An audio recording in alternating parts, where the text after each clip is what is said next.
Boa tarde novamente. Vamos dar início, então, à sessão especial de Economia Política Reinaldo Carcanholo, intitulada Globalização, Imperialismo e a Crítica da Economia Política, que vai ser uma apresentação feita pela professora Lucia Pradella, do King's College de Londres.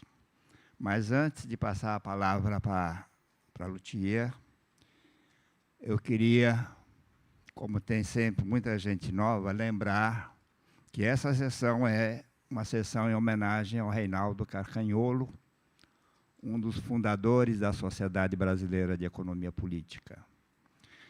Mas eu queria lembrar também que antes da fundação da Sociedade Brasileira de Economia Política, a partir de 1984, o Reinaldo já militava no sentido de disseminar e estimular o estudo de Marx e do Capital.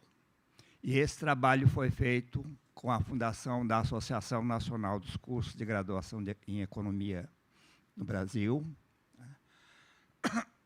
que realiza, desde aquela época, um congresso nacional para o ensino de economia no Brasil.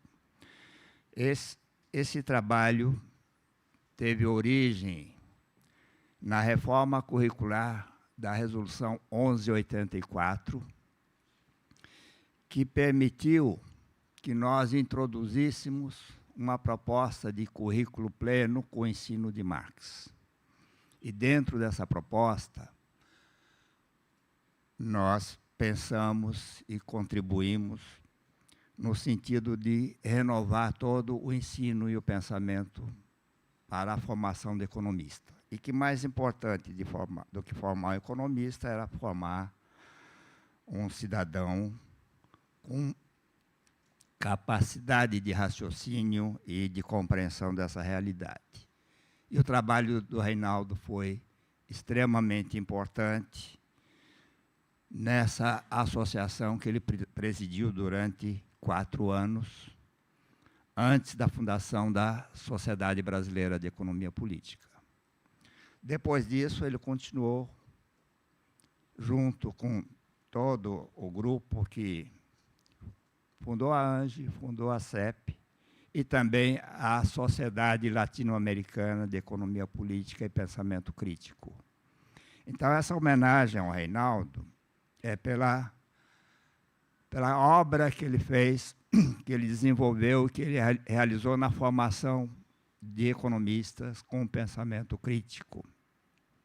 Temos aqui no auditório, no evento, talvez várias gerações de estudantes formados pelo Reinaldo, e hoje estão formando outras pessoas, novos estudantes, novos economistas. Então, essa é uma sessão em homenagem ao Reinaldo Carcanholo, que nos deixou no dia 30 de maio de 2013, há 5 anos atrás.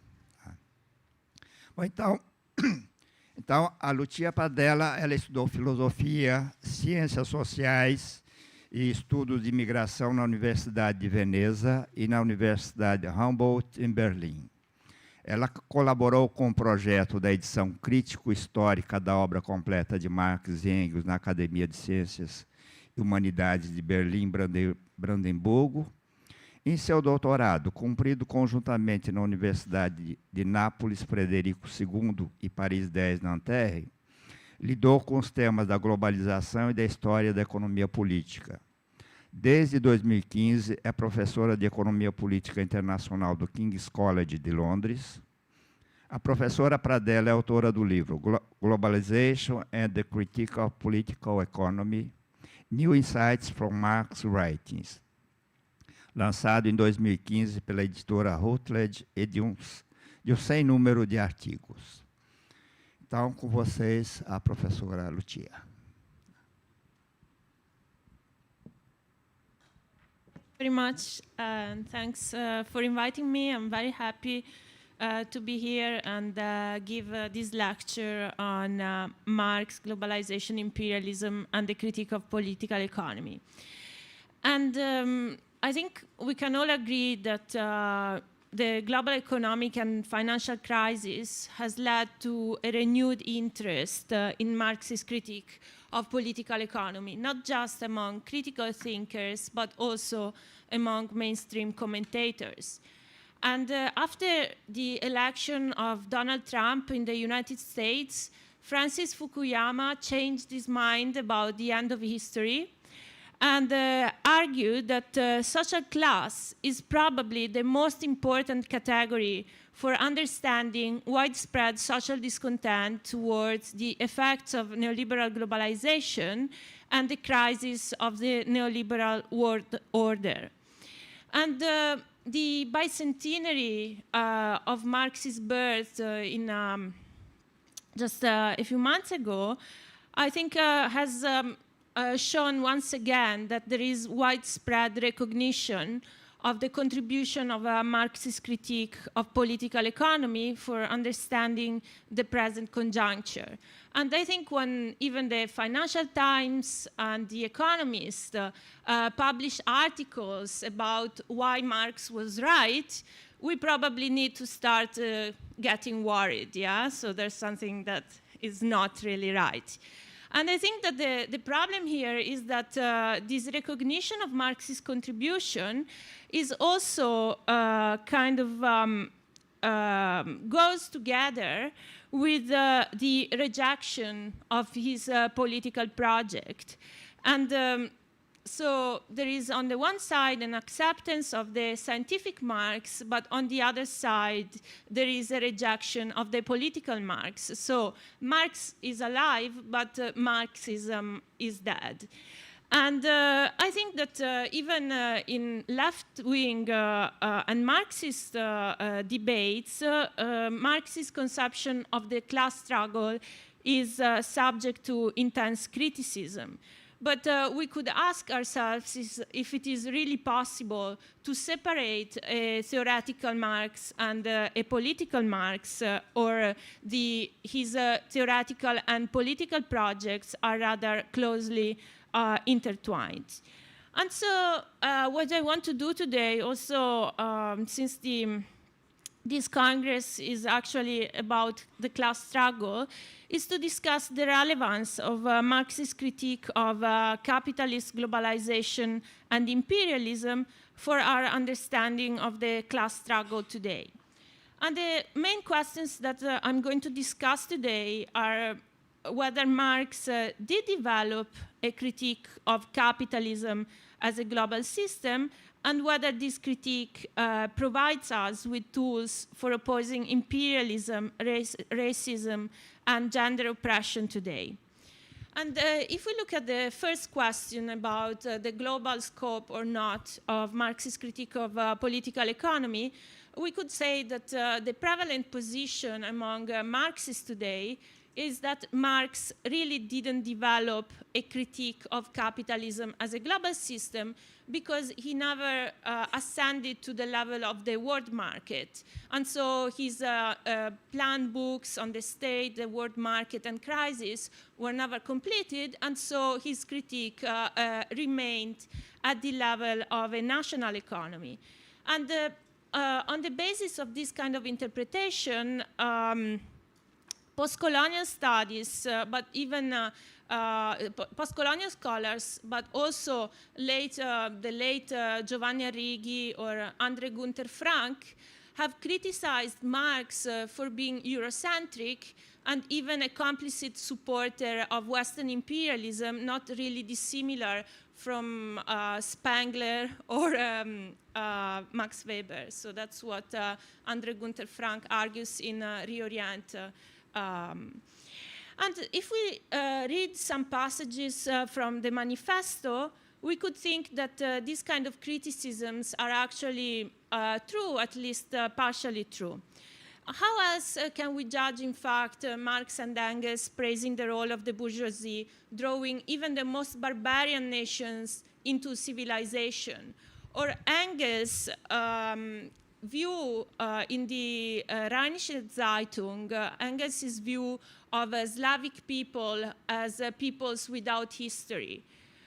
So in order to make sense of these kind of problematic elements in Marx's and Engels's intellectual production, a new body of scholarship, I think that the most representative scholar here is probably Kevin Anderson.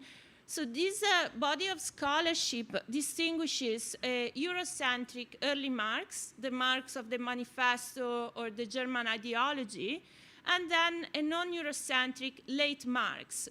So what they say is that especially from the late 50s, Marx increasingly recognized the agency of non-Western people and movements of resistance from China, India, Ireland, and the struggles for the emancipation of slaves, from the United States and Russia. And I think that this kind of interpretation is interesting and important because it draws our attention to a body of writings that has been underestimated, if not completely overlooked, in many post-colonial and even Marxist debates. And I use in particular the historical critical edition of Marx's and Engels's writing in order to ground their interpretation. But on the other side, this kind of interpretation raises two main questions concerning, respectively, the status of historical materialism and the status of Marxist critique of political economy. So are the founding texts of historical materialism and the Marxist tradition irremediably Eurocentric? And did Marx break with Eurocentrism only in his late political writings, or rather he broke with it at the theoretical level? And so his overall critique of political economy also provides us with tools to criticize this kind of Eurocentric approaches. So this is a question that I think these kind of interpretations leave open. And these kind of questions are linked to a second area of debate between Marxist, post-colonial, and feminist scholars concerning the relevance of Marx for conceptualizing gender relations. So the prevailing opinion among feminist and post-colonial debates is that Marx actually didn't deal with the question of gender oppression in Capital, and he didn't really address the question of reproduction, social reproduction, but rather focused on abstract labor, labor power in the form in which it is useful to capital. And this is why, according for Leibowitz and others, the narrow focus on exploitation within capital would close off the analysis of spaces of resistance. And so that's why, for many scholars, we would need to expand our understanding of anti-capitalist struggles beyond the so-called traditional Marxist canon. So, for example, for Nancy Fraser, it's not just a matter of struggles between labor and capital at the point of production, but also boundary struggles over gender domination, ecology, imperialism, and democracy. And this is not just a position of feminist scholars, but even David Harvey, in his latest book, points to the need to shift our attention from struggles at the point of valorization that he thinks are already well theorized and understood to struggles at the point of realization. Struggles with which trigger fights against predatory practices and accumulation by dispossession in the marketplace. For example, struggles against gentrification, foreclosures, enclosures, dispossession. So basically, he's saying we don't need to look really at the struggles at the point of production, but these struggles against accumulation by dispossession. So what I want to discuss today is what if it's rather the struggles at the point of production, the struggles between wage labor and capital, that have been insufficiently understood or even theorized, even by Marxists themselves. And in order to answer these kind of questions today, I will focus on what Engels thought were Marx's two main discoveries. On the one side, the historical materialist conception of history, and on the other side, the theory of surplus value. So, as is well known, historical materialism was a kind of groundbreaking discovery because it shifted the focus of attention from religion, politics, science, and so on, onto economic relations. That is, the relations of production and reproduction of social life.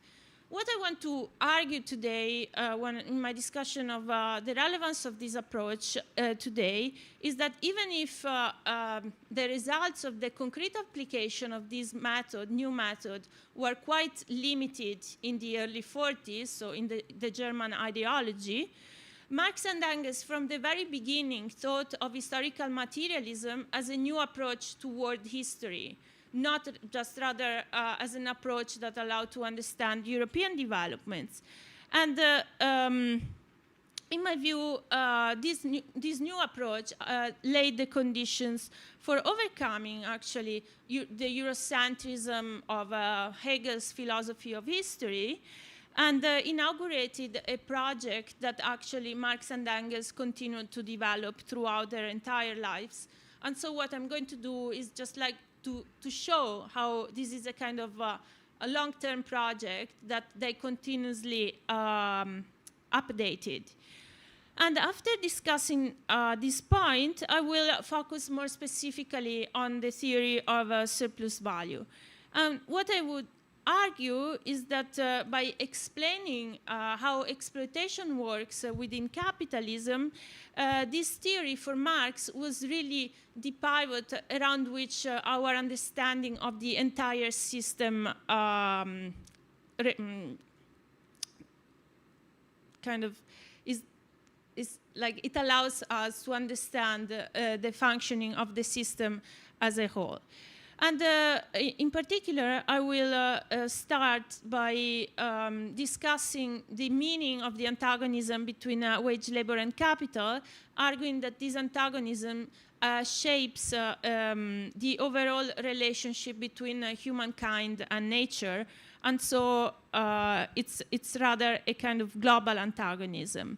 And this is true not just in terms of qualitative terms, but also in geographical terms, because the second point I will make is that Marx's analysis of capitalist reproduction actually allows us to conceptualize the imperialist character of capitalist development and the racialized hierarchies that it generates in its worldwide expansion. And I think, as a third point, that this kind of analysis is also helpful in conceptualizing the gender nature of processes of capital accumulation on a global scale. And in the light of all these, if we have enough energy at the end of these 3 hours, no, I'm not talking for 3 hours, I will draw some conclusions on why this kind of analysis is relevant for our understanding of the class struggle today. Okay, so I think I will present all these, and then we'll have a break, and then there will be a discussion. Just if you're scared, I'm just telling you in advance, okay. Okay, so the first point I want to make is why we need to understand historical materialism as a world history, as a specific approach to world history. Okay, so the first point is that Marx and Engels themselves haven't always been Marxist, and the historical materialist conception of history was new for them as well. And through different paths, both Marx and Engels came to recognize both the centrality of the relations of production in history and also the validity of the labor theory of value. And it's quite interesting because this kind of personal trajectory actually reflects broader historical developments. As Ronald Meek argued a long time ago, in fact, the the materialist conception of history was elaborated alongside the labor theory of value within the Scottish Enlightenment in particular. And this was in the wake of the revolution in production relations in the late 18th century, which actually pushed the theorists of the Scottish and French Enlightenment to understand how different modes of subsistence impact on human societies. And by looking at capitalism or commercial society as a specific historical mode of subsistence, allowed classical political economists like Adam Smith to analyze its historical specificity. And in doing so, in looking at the specificity of capitalism as a mode of production, Smith and then Ricardo identified the role of labor in the determination of the value of commodities, and also the role of a class struggle in historical development. Because of their class interest, however, both Smith and Ricardo didn't really develop this view of the role of class struggle in history, and they ended up naturalizing private property and also the capitalist mode of production.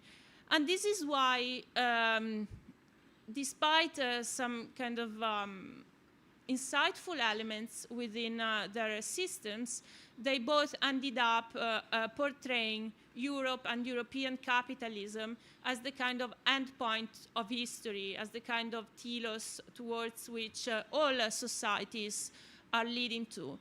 And I think that Hegel's philosophy of history actually expresses and develops this kind of teleology as well. And when we look at Marx's own trajectory, it's important to bear in mind that even when he embraced Feuerbach's attempt to put Hegel on his feet, Marx did so in a very particular way. So he actually didn't take, as Feuerbach did, he didn't believe that sensus human essence and the immediate experience of human experience is the starting point, but he argued that human essence is always mediated through labor, and therefore, our immediate experience is always mediated by the totality of social relations. And initially, Marx sought to ground this analysis of the totality of social relations in a philosophical critique of alienation, of the alienation of humankind from its species being. But what happened in the German ideology, and that's why it's so relevant, even in Engels's and Marx's eyes, is that the focus shift from alienation to the actual analysis of the spheres of production and reproduction of social life. And so what they argue is that it's actually the mode of production of material life, a given society's form of intercourse, that conditions the general process of social, political, and intellectual life, not vice versa. So we need to look at production and reproduction of social life. And what they did, and that's why there was such an advancement with respect to the classical economists and the Scottish Enlightenment, is to try and find a connection between these forms of intercourse, these relations of production, as they will later call them, and the forms of ownership or the forms of property. And in this way, they were able to theorize the role of class antagonisms in the dynamic of social transformation. And also, in this way, they kind of overcame the naturalization of private property that characterized both Hegel and the classical economies, and reclaimed society as an object of study that transcends the state and the capitalist mode of production. And in this way, by looking at class antagonisms and their role in historical development, they opened again history, and they left space for a revolutionary agency, so for the possibility of transcending capitalism itself. What is quite interesting, if we look even at the German ideology, is that even at that point, they sought to understand the relationship between class and gender relations, and they argue that actually the family, or what they call the so-called tribal order, was the origin of a civil society. So they argue that the latent slavery in the family is the first form of property. So what they are arguing here is that actually the family is in nature patriarchal, and it's the first form of exploitation. Yeah, so the first form of exploitation takes place in the family, and this is something that they will later question in the light of their historical studies. But it's quite interesting because they are already trying to see the relationship between class and gender oppression.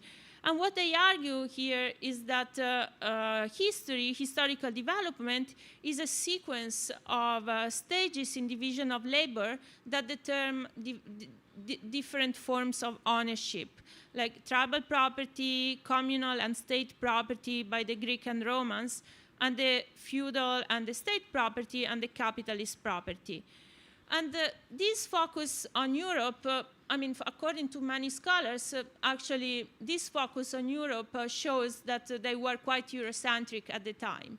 But as Eric Hobsbawm argued, Marx and Engels here don't suggest any kind of logical connection between the Roman and German institutions and the feudal form, but only note a relation of succession. So they're not saying that feudalism is the kind of necessary development out of primitive communalism, but is actually what happened in Europe, while other paths are possible, but they don't explore these paths. What I think is quite relevant here is that even in this kind of very crude and initial draft scheme of human development, Marx and Engels are trying to contextualize the emergence of capitalism in Europe within a global context. And in this way, they're actually trying to look at the interconnections of global development. And this is quite interesting because they understand their own approach to history and the new elements that historical materialism mean. What they see themselves as kind of a product of this historical development and global interconnection. And they say that actually it's the unification of humankind generated by the capitalist mode of production that has created the conditions for the emergence of world history. And historical materialism is a specific new approach to world history. And so if we look at actually Marx's concrete application of this approach in his studies in the early mid-40s, we see that he's already adopting a global approach to capitalist development, trying to look at the interconnections between developments in Europe and in the rest of the world. And so in his notebooks, he actually investigates the role of Atlantic slavery and the slave trade in financing the European commercial presence in the Indian Ocean between the 16th and the 19th centuries, in the period, let's say in the period of primitive accumulation or mercantile capitalism, in which actually the erection of commercial protective measures against Asian commodities was pretty crucial for the development of manufacturing production in Europe, but could only flourish because it actually defended itself from Asian competition. And Marx didn't just consider the importance of Indian and Chinese markets to the development of capitalism in Europe, but he also paid a lot of attention to the global consequences of the Industrial Revolution, looking, for example, at how industrialization in Europe had led to the industrialization in the rest of the world, and looking at the kind of social and economic consequences of the Industrial Revolution on an incredible variety of societies from the Americas to Africa, the Middle East, and Asia. And so this is something he studies quite in detail already in his notebooks before writing the manifesto. So how come that in the manifesto he seems to be so Eurocentric and he seems to be celebrating the global expansion of the capitalist mode of production? So I think that the problem here is that when he wrote the manifesto, Marx and Engels actually believed in the iron law of wages. So the idea that capitalist development was leading to the increase in the prices of primary commodities, and in this way was necessarily depressing wages. This is why they believe that the immediate struggles, trade union struggles of the working class in industrialized countries couldn't really achieve any concrete immediate improvement. And that's why kind of immediate trade union struggles, in order to achieve any improvement, had to turn into revolutionary struggles and overthrow the system. So there is a kind of economic pessimism at the time that actually grounds their revolutionary optimism. The view that immediate struggles would immediately lead to revolutionary upheavals. And so the idea in the manifesto is that if capitalism was leading to the impoverishment of the working class and determining the subordination of more and more people into the international system of division of labor functional to European and British capitalism, actually the same system, because of these contradictions, was also laying the condition for its own supersession. And so the famous passages that actually the bourgeoisie was producing its own gravediggers. Because not just because of impoverishment or the negative position of the working class within the system, but because of the power resulting from the concentration of workers in the factories and the urban centers, the working class had the potential to put an end to the capitalist mode of production, and in this way they believed they would liberate humanity as a whole. So also the liberation of the colonies actually depended on the victory of social revolution in Europe. So it's clear that when actually the 1848 revolution came and then was defeated, this was a bit of a big blow for them personally, but also for this kind of idea. So, and they actually, because of the developments of the class struggle, they put in question this view. So on the one side, one factor was economic recovery in Europe after 1847, and the fact that, yes, the 1848 social revolutions were defeated.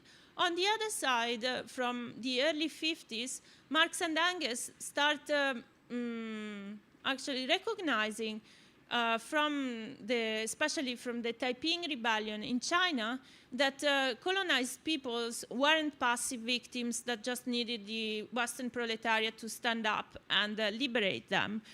And so they start recognizing the agency of non-European people. And while previously they had applied the historical materialist conception of history only to the analysis of European societies, after 1848, they start studying also non-European societies, pre-capitalist societies, and the forms of communal property and social organization that prevailed in these kind of societies. And in his London notebooks that Marx wrote at the beginning of the 50s, between 1850 and 1853 in London, we can really see this kind of expansion of Marx's historical and social studies that spanned from, yes, the forms of social organization in colonial societies, even before the colonial conquest, the condition of women, and the history of culture. So Marx is really developing his historical analysis, and in so doing, he actually put in question his early view that the sovereign was the absolute owner of the land in what he would call later the Asian mode of production. And he understood that this kind of view, which was like Bernier's and others' view of despotic Oriental despotism, so he understood that this view was actually functional to the interest of the colonizers, and especially the East Indian Company, that wanted to appropriate the land, and so had kind of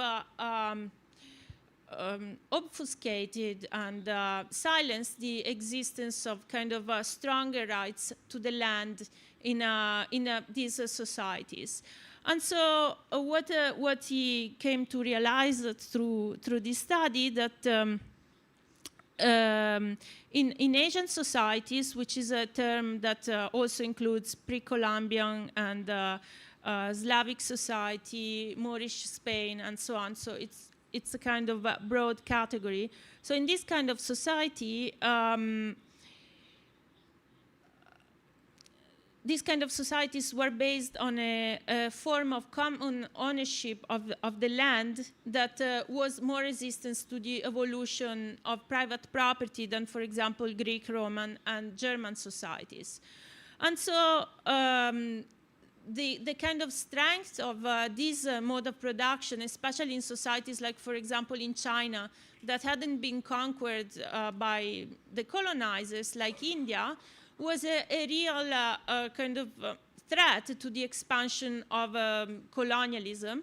And that's why, through these studies, Marx came to the conclusion that it wasn't true that the expansion of colonialism was inevitable, but he actually realized that societies like China, because of the strength of this social form, could actually pose a very strong resistance to the expansion of trade and colonization. And so he actually comes to the conclusion that probably China would never be colonized like India. Yeah, so this is something he realizes already in the early 50s. And so I think this is something that Marx already did in the early 50s. And so I think if we go back to what I was saying earlier on about this kind of current of Marxist studies that separates an early and late Marx, I think we can say with a kind of quite, yeah, we are pretty sure. I mean, I think I'm pretty sure that Marx's interest in non-European societies long predates the kind of late Marx of, for example, the ethnological notebooks that have been published by Lawrence Crader. So this is 1879, 1882. So this kind of interest is much kind of older. But I think that it's also true that, as Kevin Anderson and others argue, that Marx's late notebooks actually show his interest in studying very concretely and also in cultural terms the challenges that capitalism in its worldwide expansion was going to face. Yeah? And Raya Dunayevskaya actually noted that these notebooks, so the notebooks that Marx wrote at the very end of his life, document his increasing hostility towards colonialism, racism, and also towards gender oppression.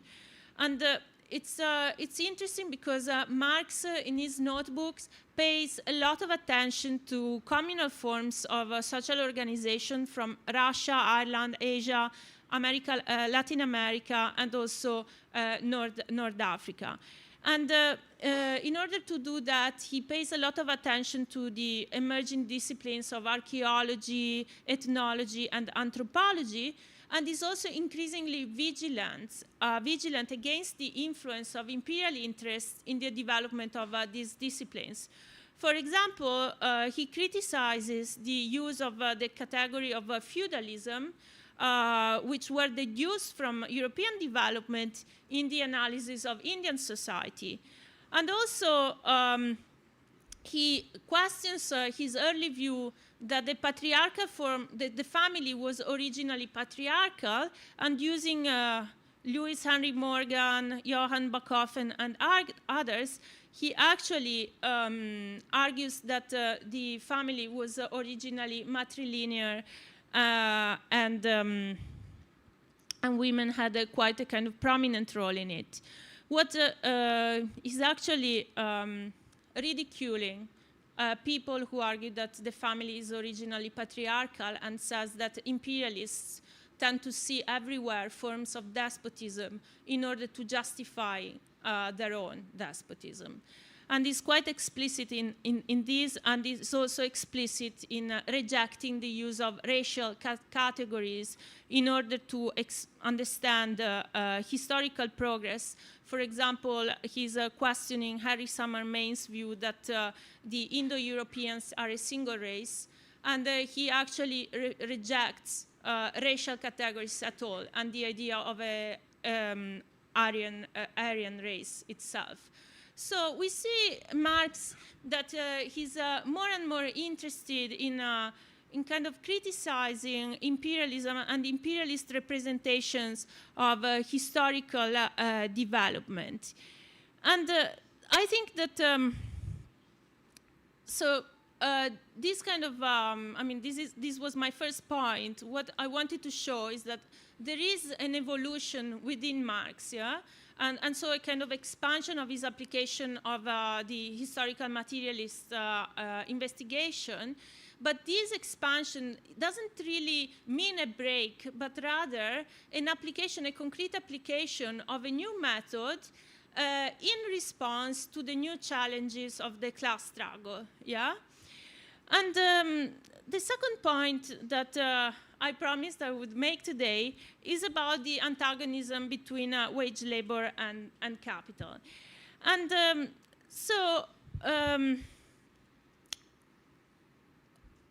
as is well known, basically Marx tries consistently to apply the labor theory of value in his analysis of the wage-labor relations, and in doing so comes to the conclusion that the exchange between wage labor and capital is a form of unequal exchange because it's actually based on exploitation.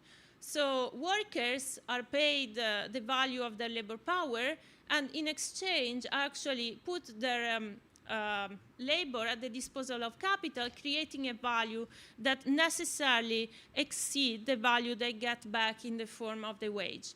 And increasing the extraction of this surplus value is actually the driving force of capitalist accumulation. So this is why for Marx the relationship between wage labor and capital is antagonistic, and this antagonism shapes the system as a whole.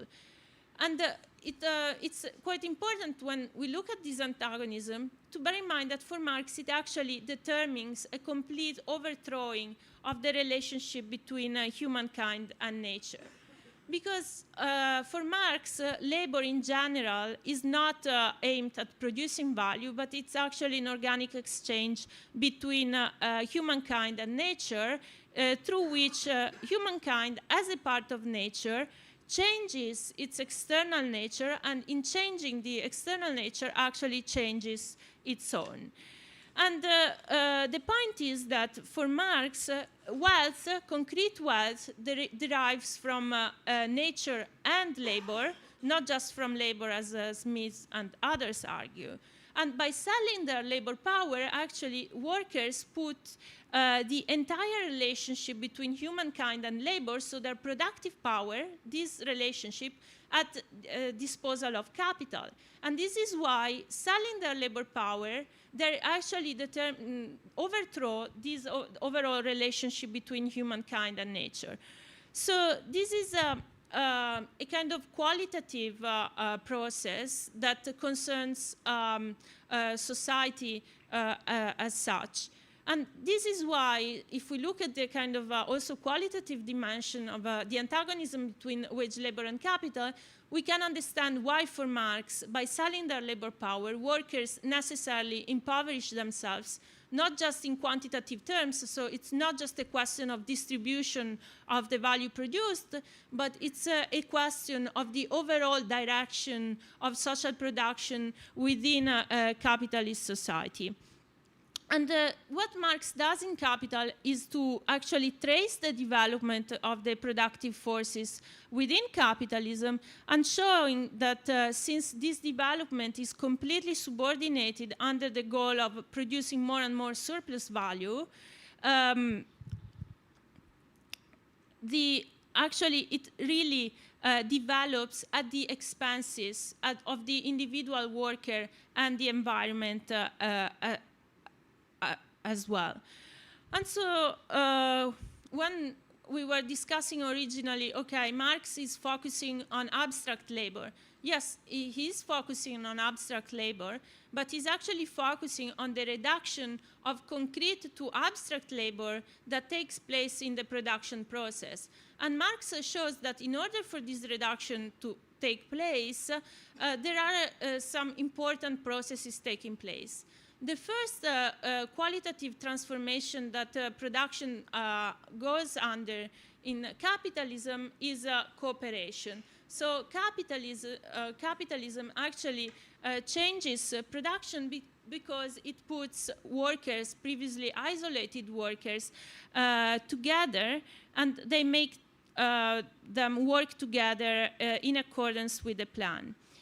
And in this way, actually, capitalism gives rise to a collective worker that is more than the sum of the individual workers.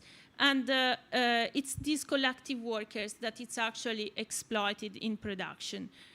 And it's also important to bear in mind that when Marx talks about cooperation, he's not just talking about a specific phase of the capitalist mode of production, the one preceding manufacturing, but is actually talking about a fundamental form of the development of the capitalist mode of production, because each progress in the development of the division of labor is based on the cooperation of labor. And so any development in capitalism is based on the increasing cooperation of labor.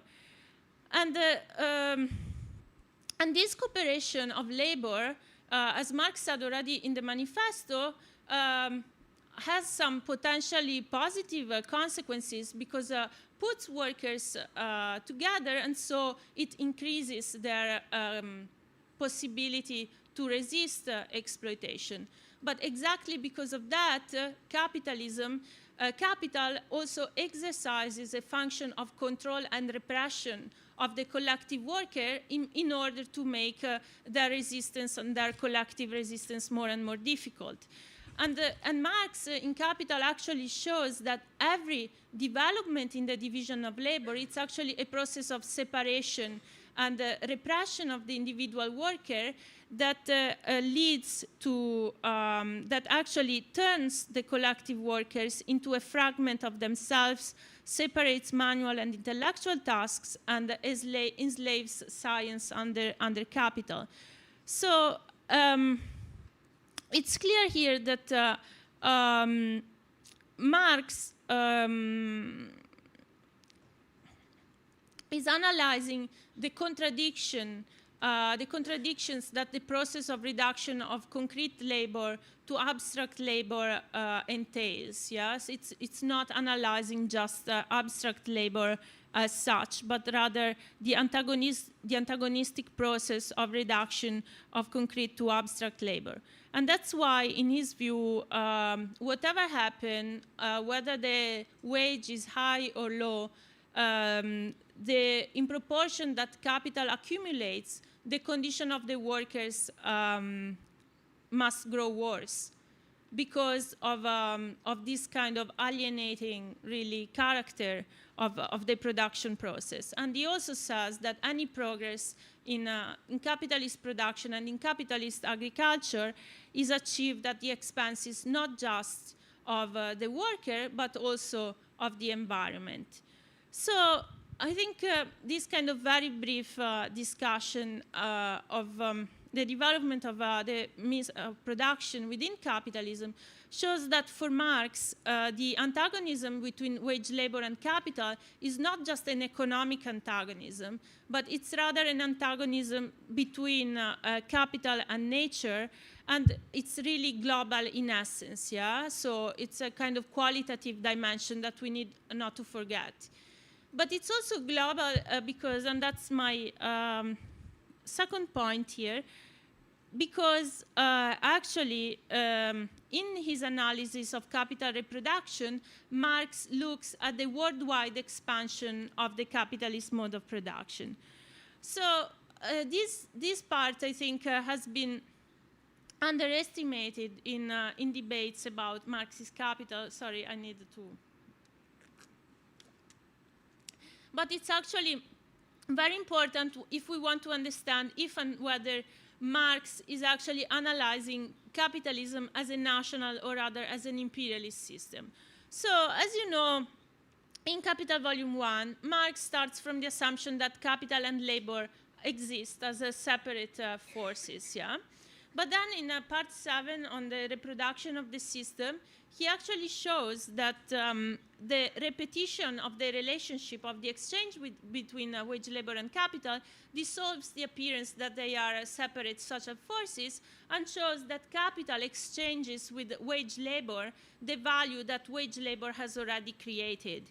So basically, the capitalist mode of production in this way doesn't produce just commodities, doesn't produce only surplus value, but it constantly reproduces capitalists on the one side who accumulate wealth, and on the other side, workers who are unable to accumulate wealth. So the separation between wage labor and capital is produced by wage labor itself. So it's really the working class that constantly reproduces itself as lacking wealth, and it reproduces itself on a expanding scale, yeah?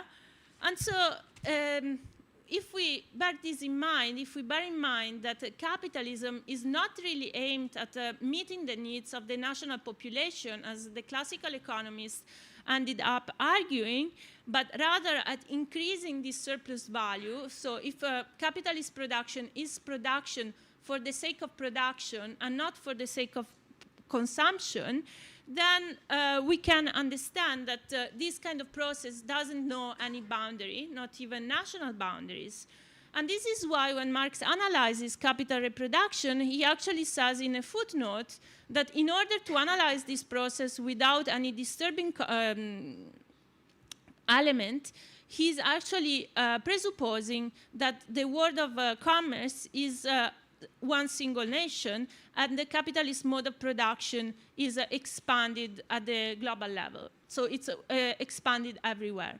So this kind of abstraction has been interpreted by several interpreters, including Lenin and Rosa Luxemburg, as Marx abstracting from the world market and looking only at the national economy.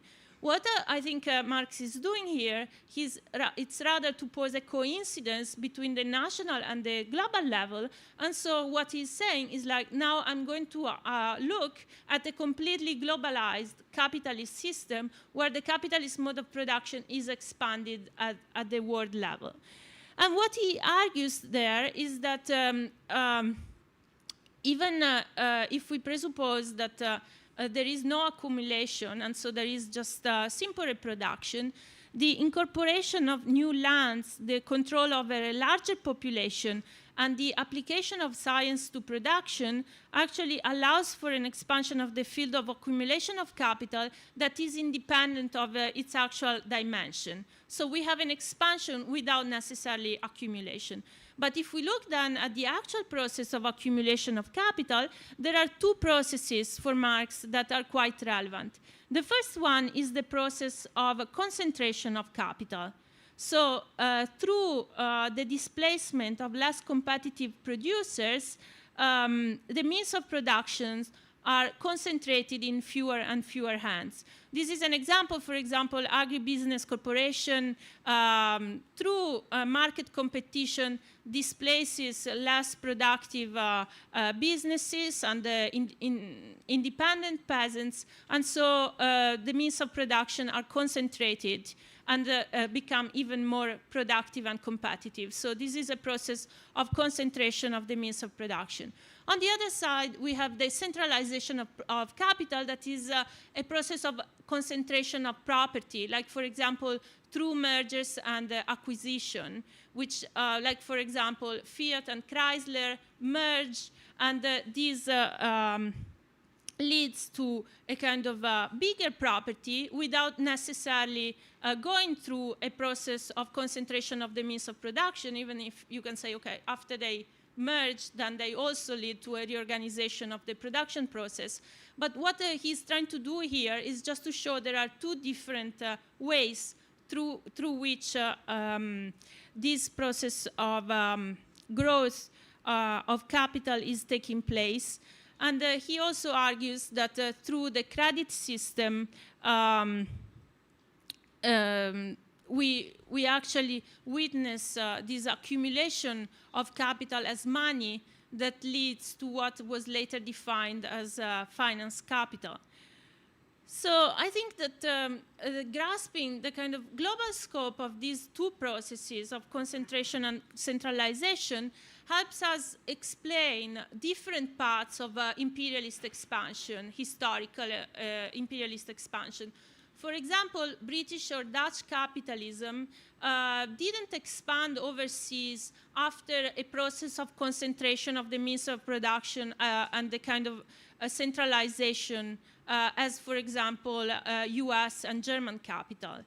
So in Germany and in the US, we have a process of industrialization at home, growth of big corporations, fusion between banking and industrial capital, and then overseas expansion. While in Dutch and British capitalism, because of the existence of the empire, actually, we had even small businesses that operated globally without a process of concentration at home.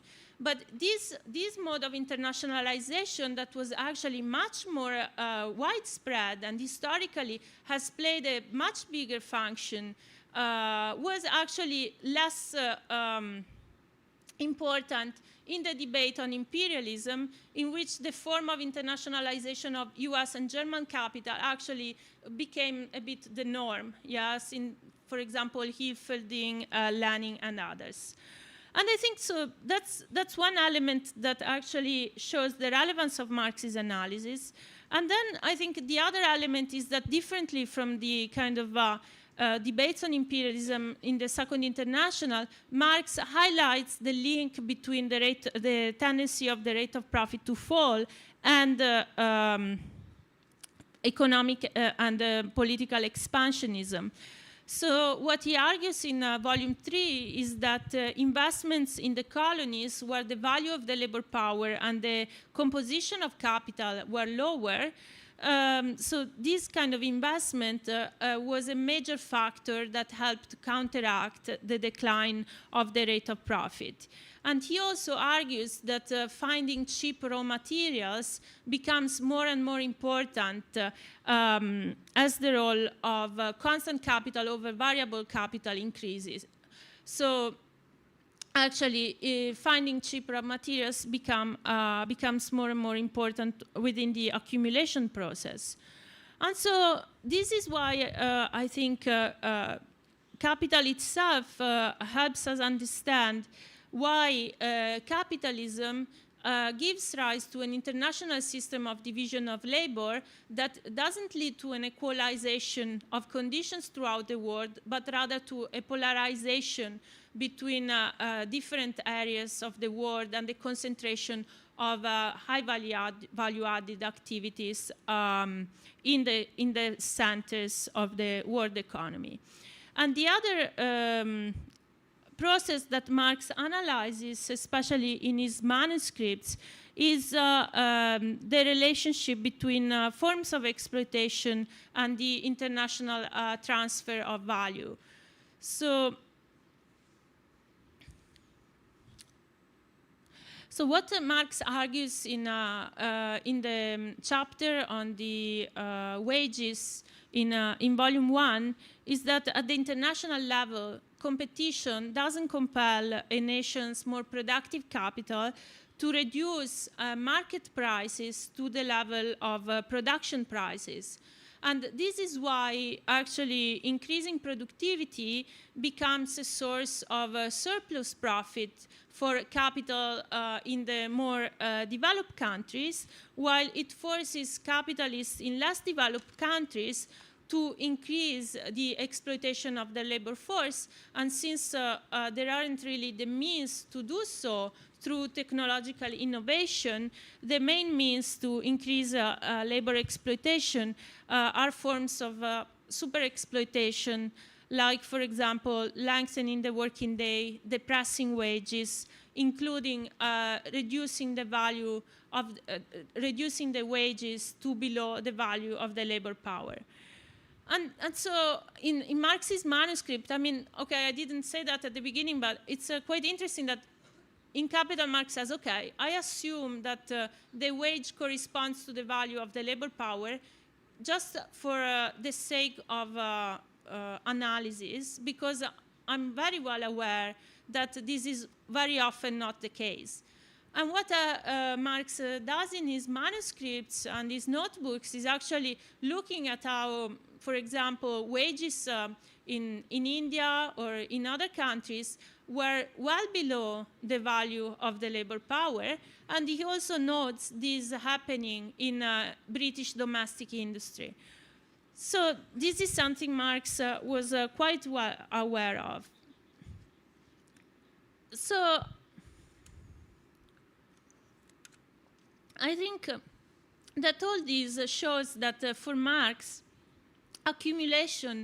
capital accumulation doesn't have equalizing consequences throughout the system. So it's not a homogenizing process, but rather reproduces in new form the global international inequalities that were generated in the period of so-called primitive accumulation. Okay, so you probably already are familiar with Marx's analysis of primitive accumulation, in which he actually shows the kind of twofold process that led to the concentration, to the emergence of capitalism. On the one side, a process of expropriation of independent producers in Britain that led to the creation of a class of wage workers actually compelled to sell their labor power in the market. And on the other side, an international process of concentration of world money that took place through colonial plunder and commercial exploitation of direct producers, like, for example, by the East Indian Company and other commercial companies.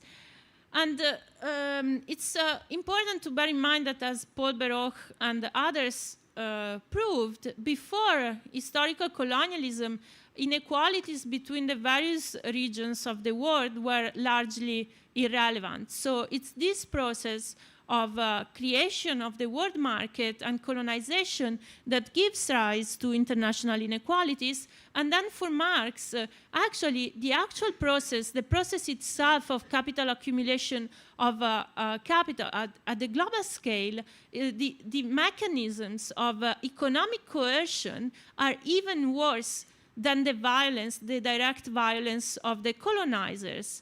And so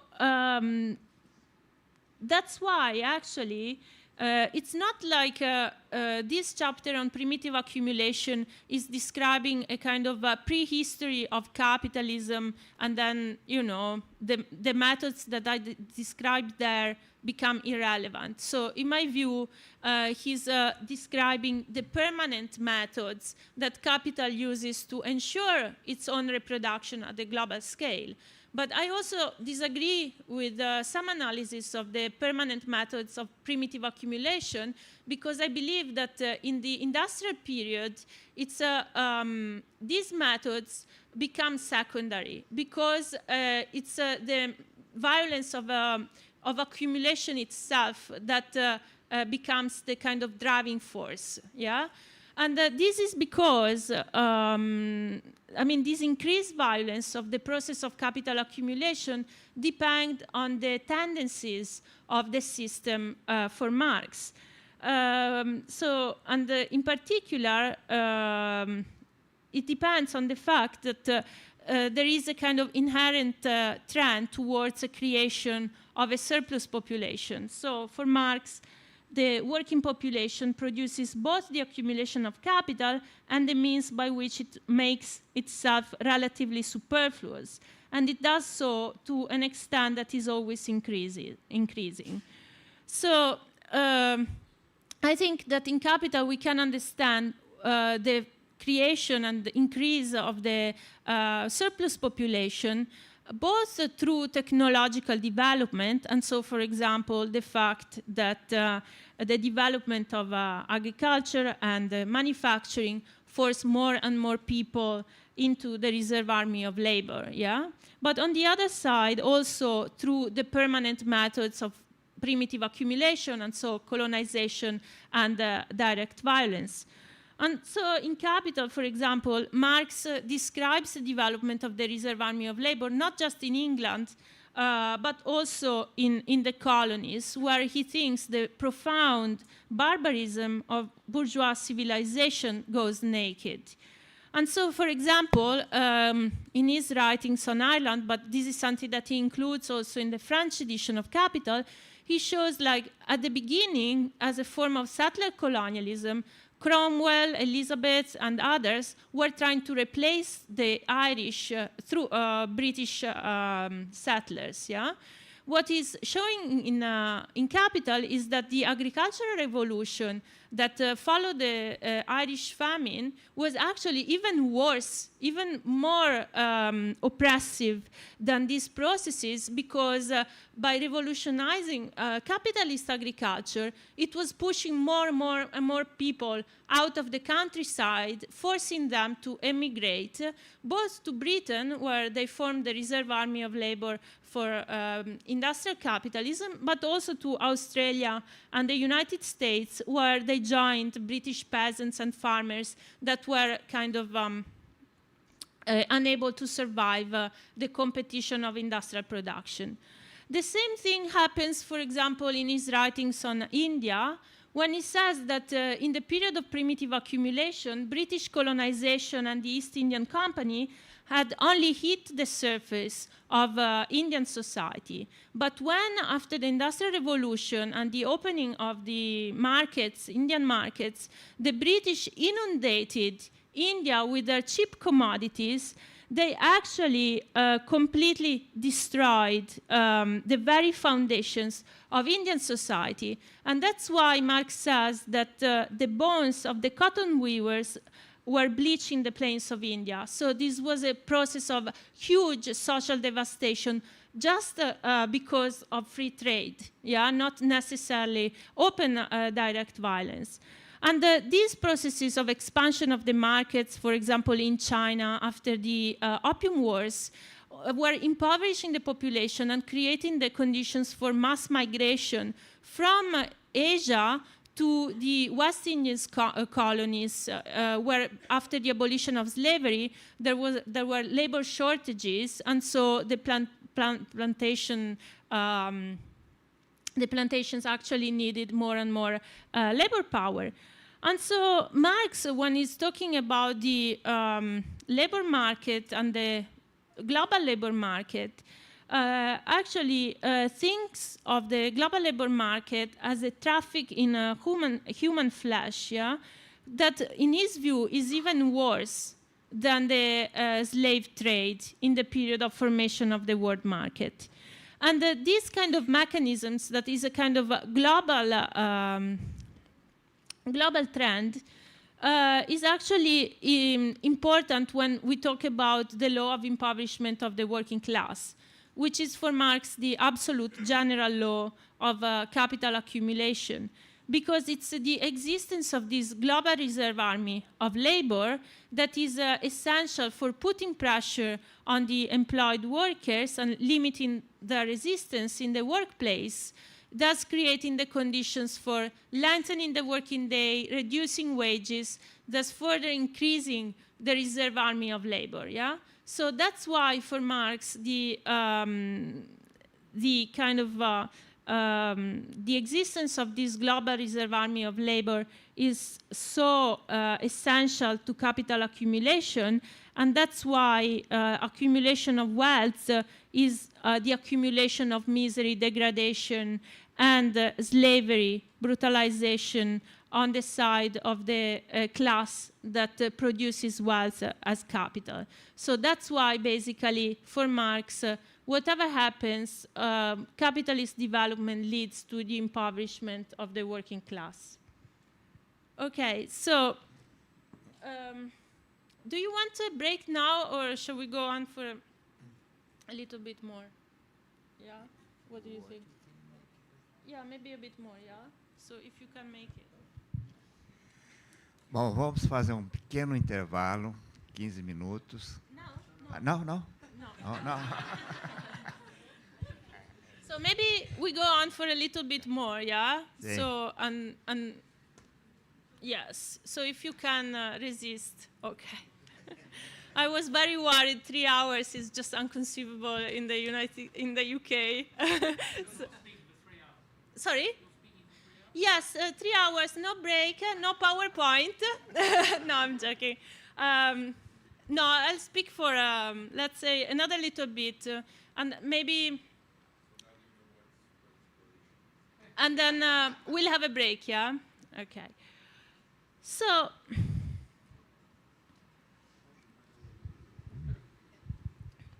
this discussion of Marxist capital and his analysis of the antagonism between wage labor and capital has highlighted two main points.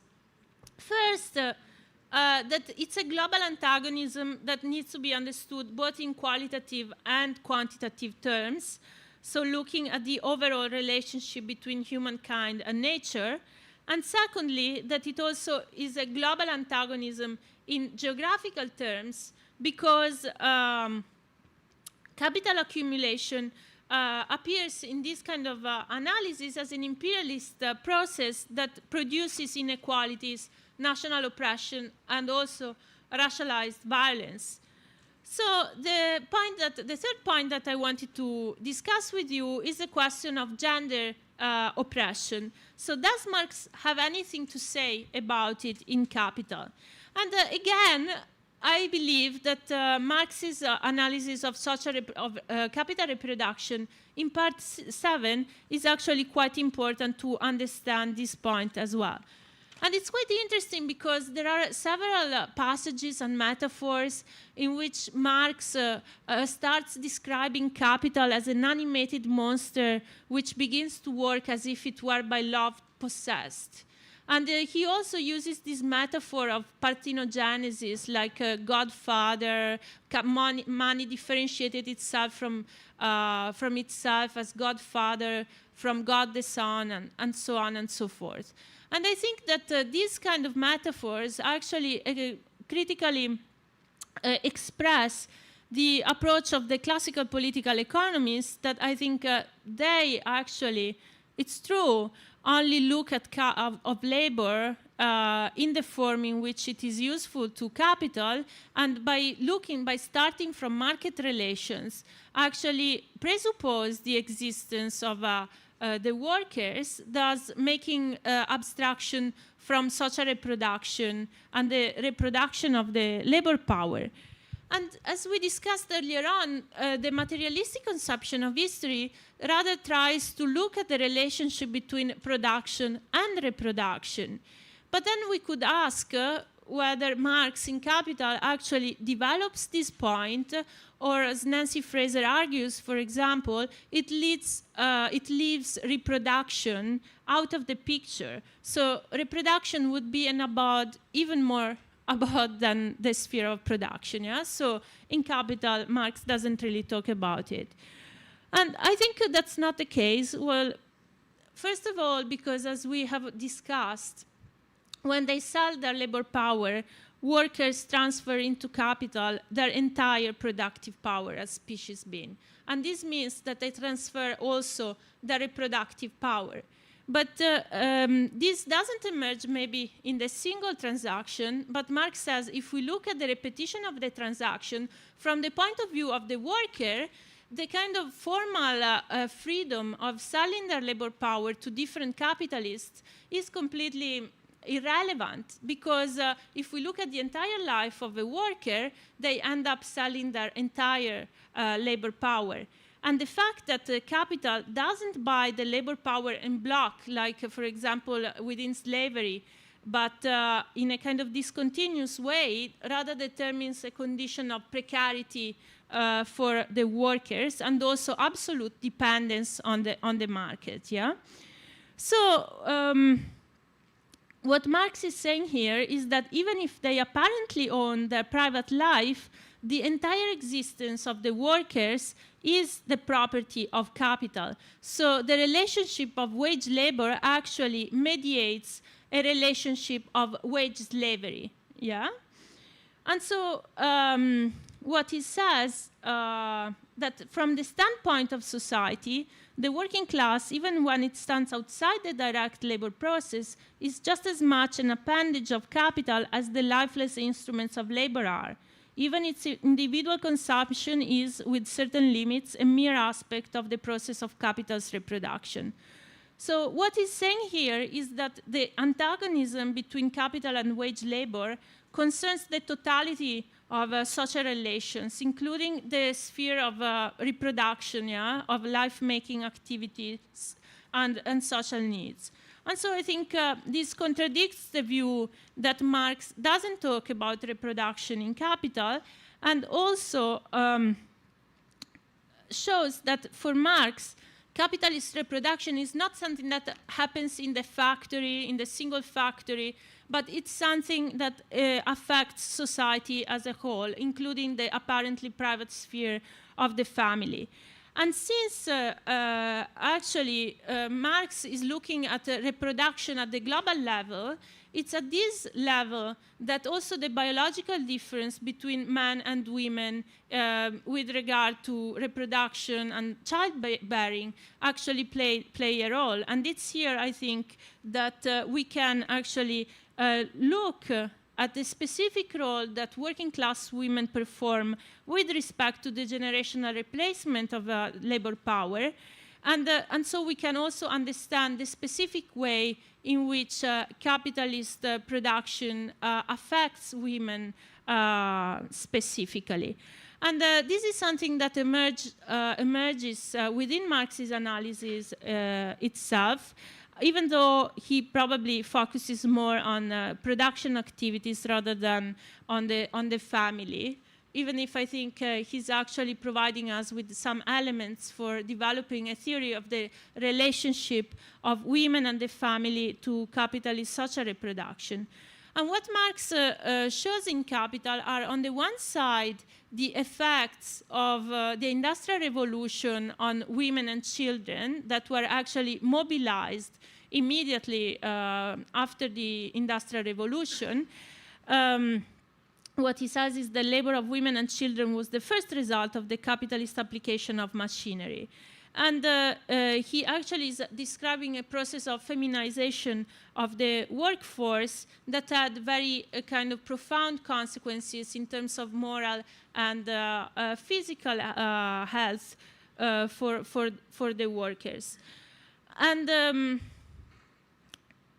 And so he's analyzing this process and the specific consequences of labor exploitation on women and children, but he's also describing the impact of wage labor on women's reproductive activities, showing how, for example, very often forms of commodification of domestic labor were put in place when women entered the workforce.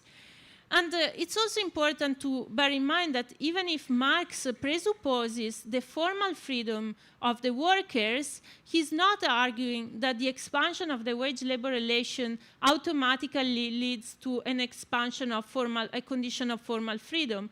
What he's saying here is that women and children enter the labor force.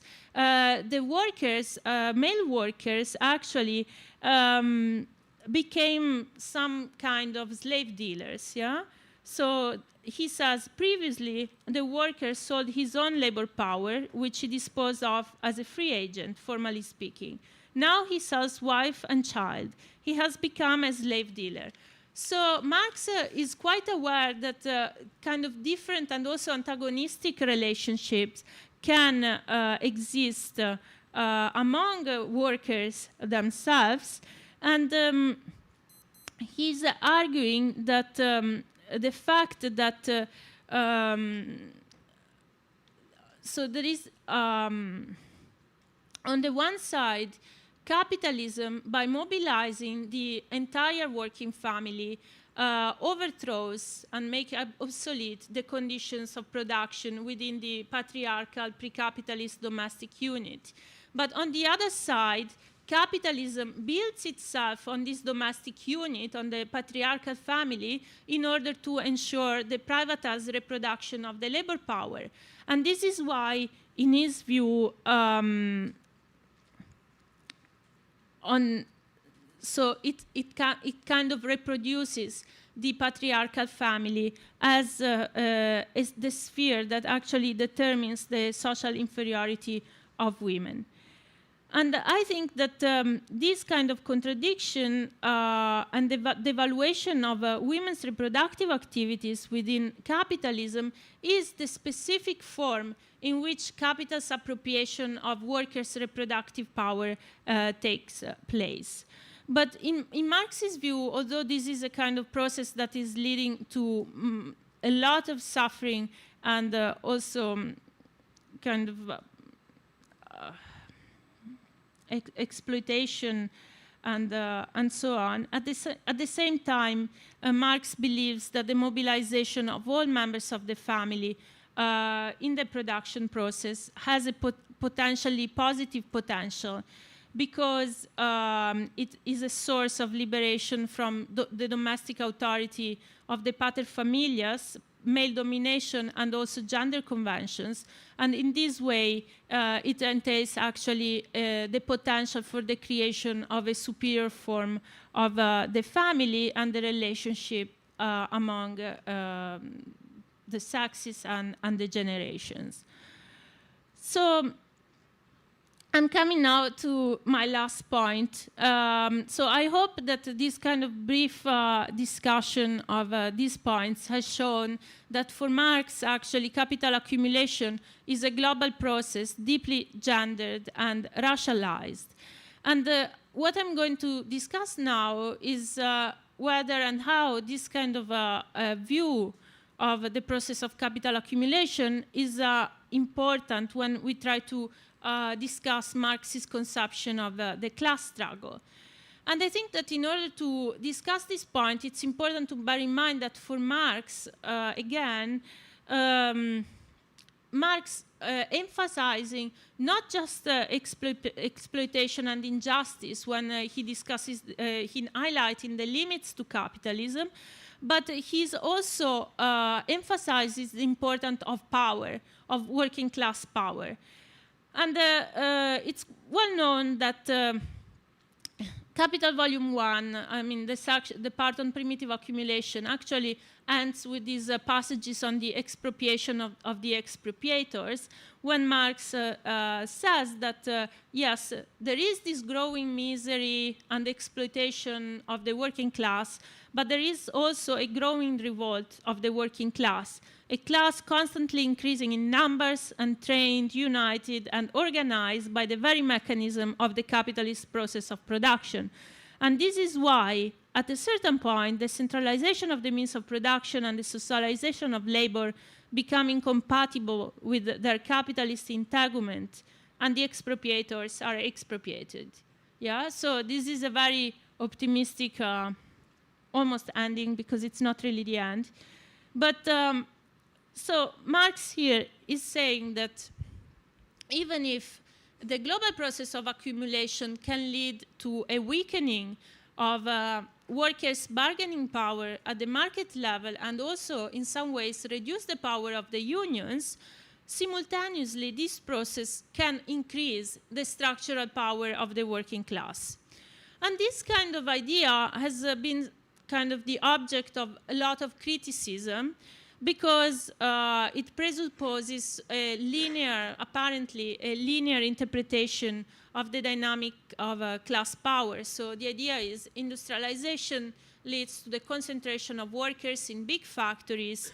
This translates in a growing class consciousness, and therefore revolution is possible, and it's actually more and more possible with the development of capital and industrialization.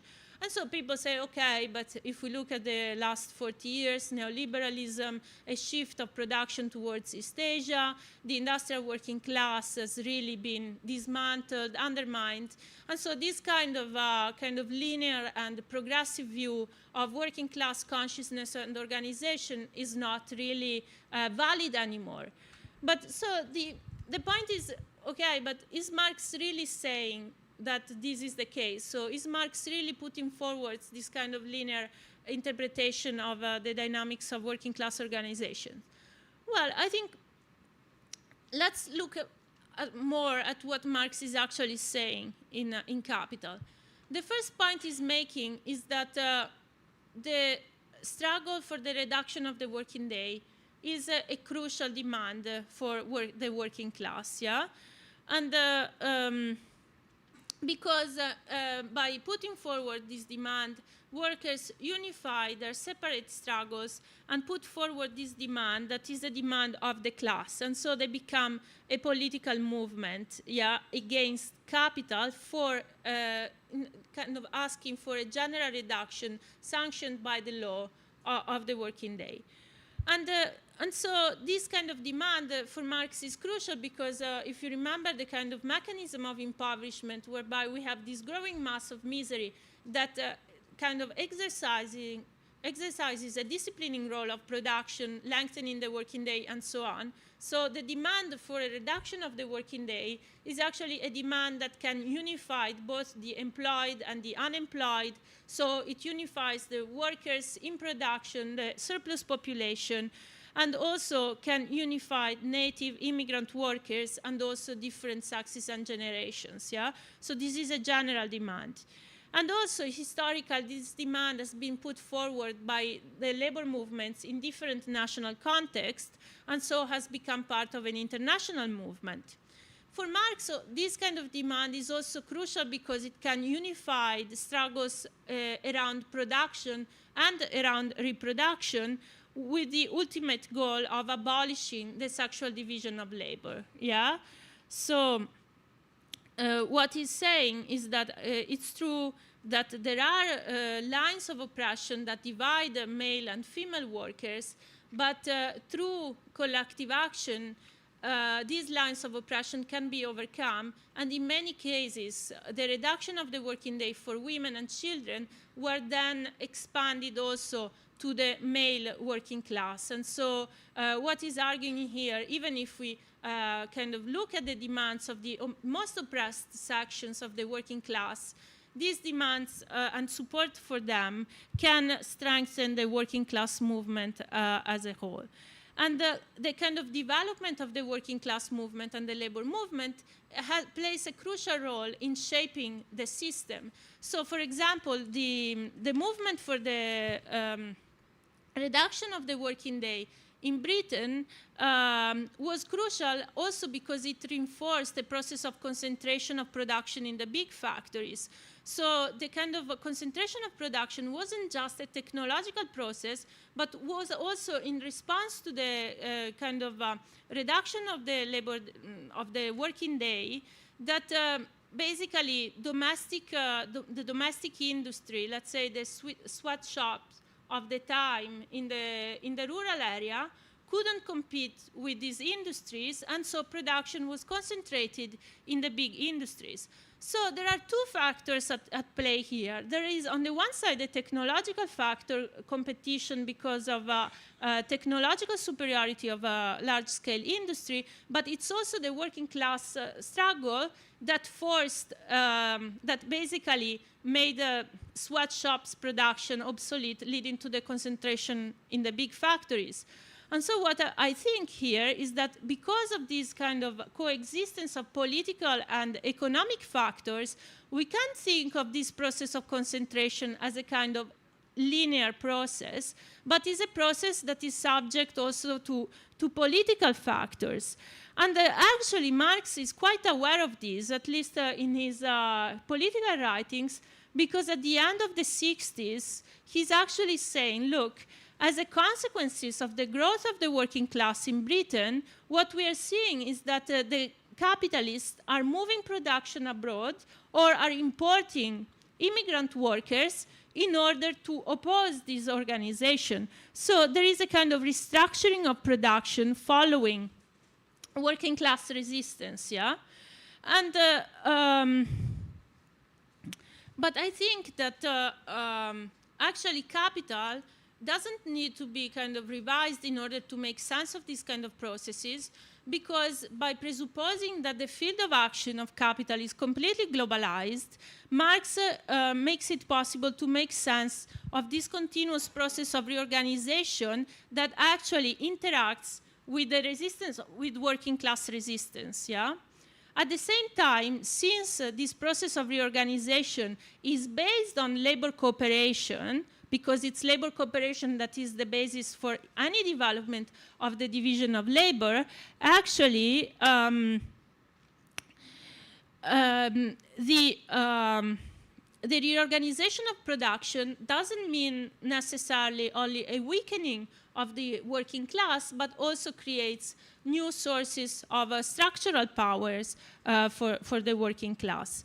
And so what emerges is that by continuously revolutionizing production in order to overcome its contradictions, capitalism is creating new contradictions, and it's expanding them to a wider and wider sphere, connecting workers who work in different plants, in different firms, in different fields, and even from home. So, because when Marx talks about cooperation, he says that it doesn't have to be like workers working side by side, but they can also work in different but connected locations. And since he's arguing that transportation is actually a productive sector, the transportation sector, he's actually subsuming the geographical dimension under the process of accumulation. So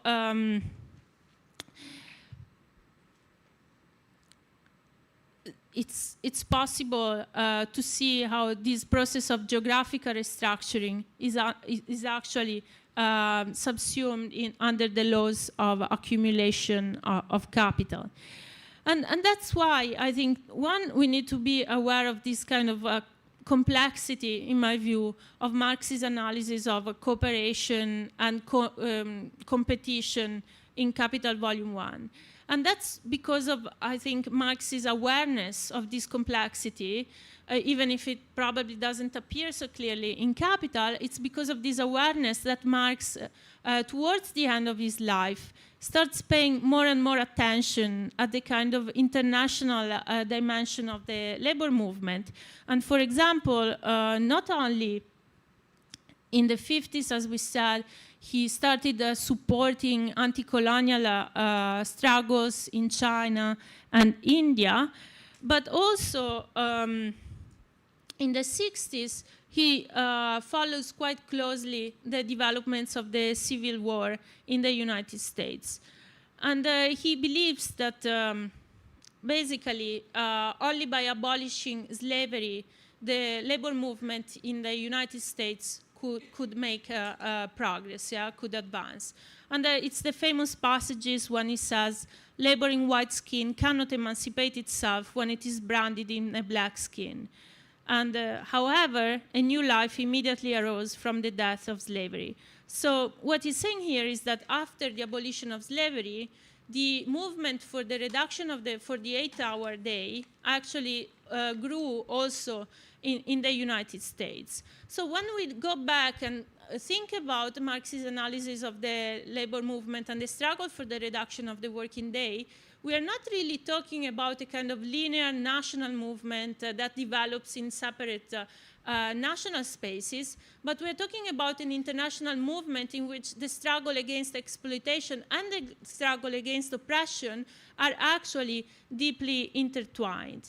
And for Marx, the potential of this movement was so great that the Civil War, in his view, actually sounded the tocsin, which means sounded the alarm bell for the European working class. So it had created the condition for the victory of a social revolution in Europe. And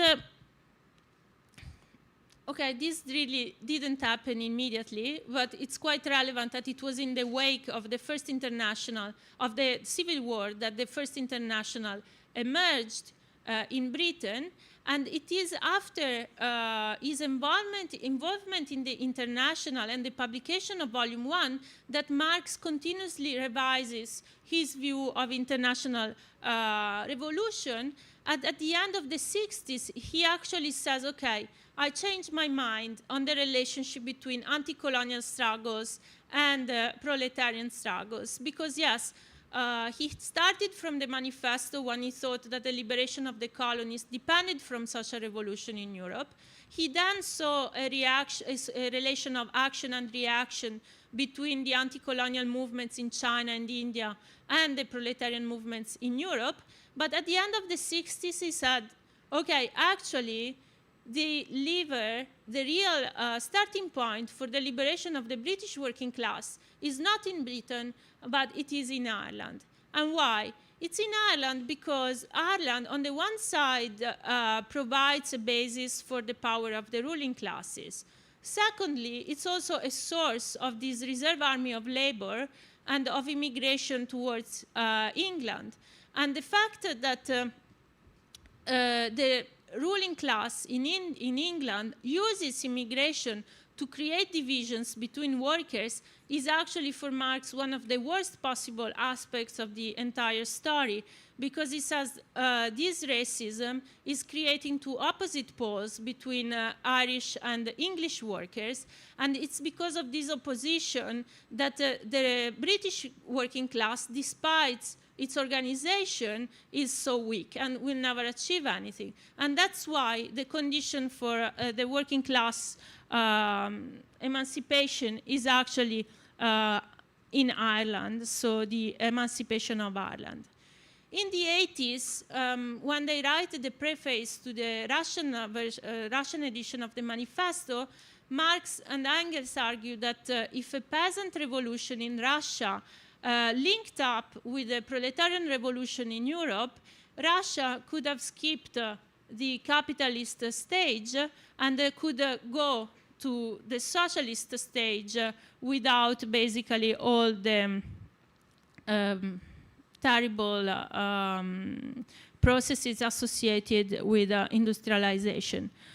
And so we have here an increasingly awareness of the connection between workers, working class struggles, proletarian struggles on the one side, and anti-colonial and peasant-based revolutions.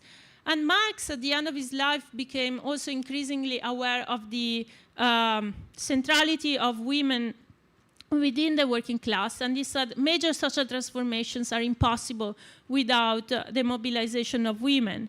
And so that's why the labor movement had to include women as equals in order to achieve change. And so that's why he was in favor of women's equality within the First International.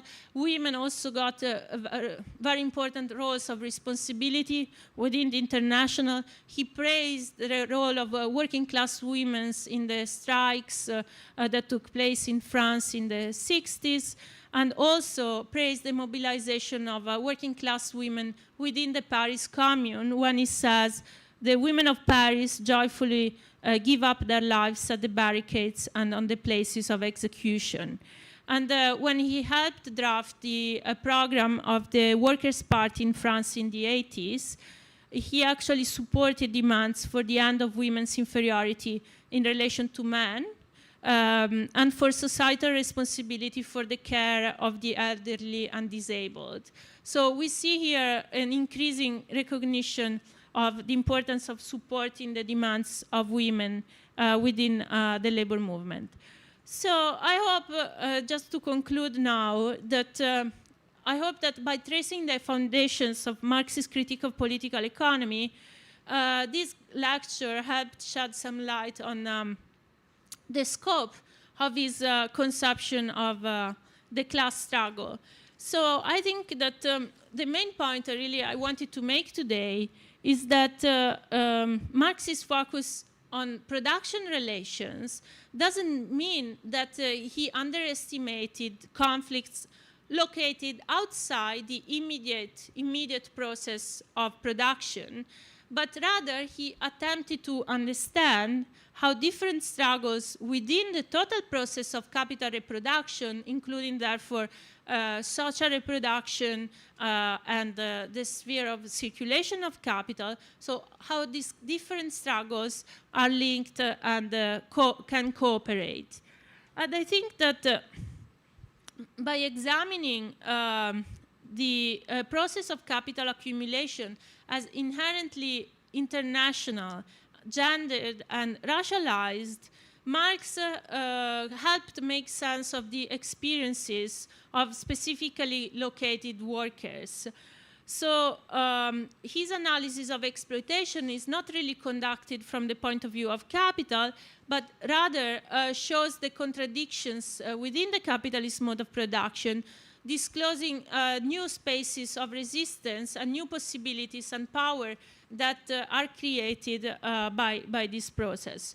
And so this antagonism between wage labor and capital, it's really global, both in the sense of connecting struggles over wages, working conditions, working time, to struggles over reproduction and the ecological question, but it's also global in the sense that it connects workplace struggles to the struggle against imperialism, racism, and dispossession.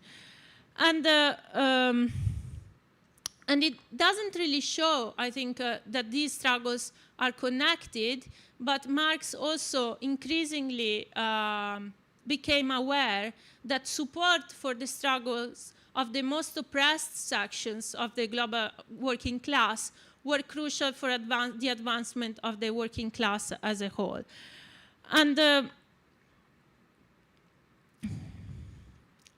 so going back to what I was originally asking, whether it's possible to separate Marx's analysis, critical analysis of capitalism, and his politics, I don't think that's really the case. And I think that capital is relevant today, not just because it provides an analysis, possibly the most lucid and insightful analysis of the workings of the capitalist mode of production.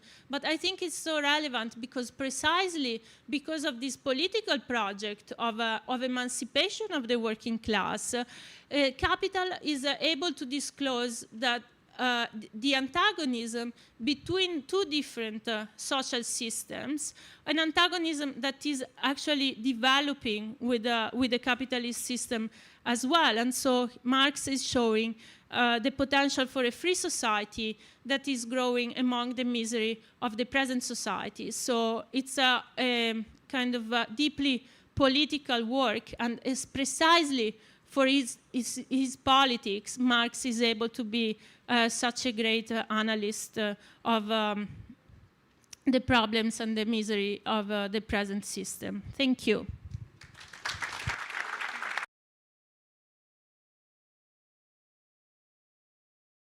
Então, quem tiver questões para colocar, tem o microfone. Primeiro, o Zé Márcio. É Zé Marcos, Paulo. Boa tarde.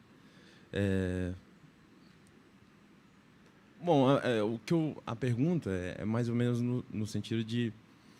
A professora apresentou que o desenvolvimento do capitalismo, né, é uma coisa global, certo? E que produz e necessita produzir e reproduzir uma classe trabalhadora sobre a qual ele se apoia, né? É necessário para o desenvolvimento do capitalismo que essa classe trabalhadora se reproduza, porque, ao fazê-lo, ela reproduz o próprio sistema capitalista.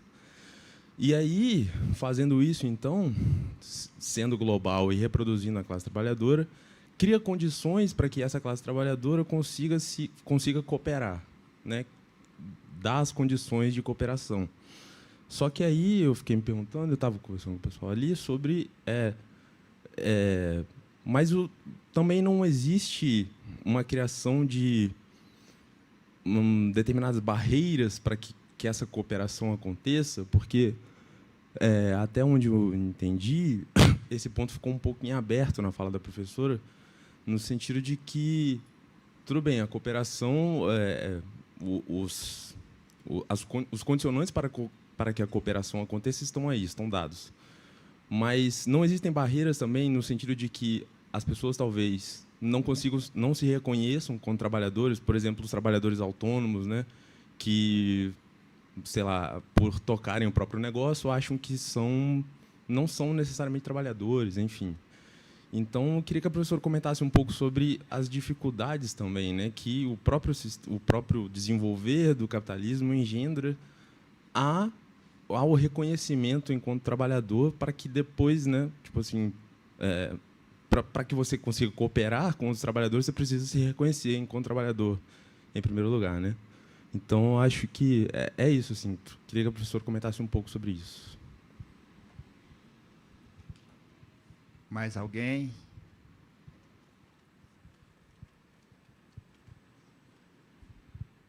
Boa tarde, meu nome é Vitor.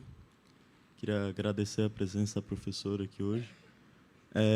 Eu fiquei com uma questão em aberto, que é a parte que a professora fala sobre o avanço, quando a partir ali da Revolução Industrial, de certa forma, as mulheres e as crianças passam a integrar a classe trabalhadora nas fábricas. E a minha pergunta era que eu queria saber exatamente como as relações familiares elas se transformaram nesse sentido. Como os núcleos familiares se transformaram a partir do momento que as mulheres e as crianças também integram a classe trabalhadora, né? Pelo que me deu a entender também, foi uma transformação de matriarcal para patriarcal. Não sei se foi bem isso, mas gostaria que a professora explicasse. Mais alguém? Sim. Alô. Oi, meu nome é Vicente. Eu tenho uma dúvida referente a esse processo que a professora estava falando de concentração da força de trabalho, de que Marx observou a tendência nas fábricas, etc. E essa questão, justamente dessa rediscussão de como isso é visto e como acontece de fato. Porque eu pergunto isso porque tem uma discussão agora muito forte, que vem principalmente puxada pelo pessoal dos sistemas mundo, etc., que é quanto à questão do que o Wallerstein vai falar, por exemplo, semi-proletariado, que seria essas pessoas que não são assalariadas necessariamente, mas que trabalham quanto a trabalhos intermitentes e tudo mais, e que a defesa deles, basicamente, é de que a forma assalariada de trabalho não seria mais hegemônica, ela não seria a tendência, agora, após a queda do Fordismo, seria de que o trabalho assalariado deixasse de existir, de ser hegemônico, né? E que esses trabalhos familiares, cada vez mais terceirizados, eles fossem tomar uma proporção muito maior. Então, eu queria que a professora comentasse isso e explicasse, nesse sentido, como essa concentração se relaciona com isso e como vê essa interpretação dessa corrente teórica. Obrigado. Eu vou passar para a Lucia, depois a gente abre outra rodada. Tá?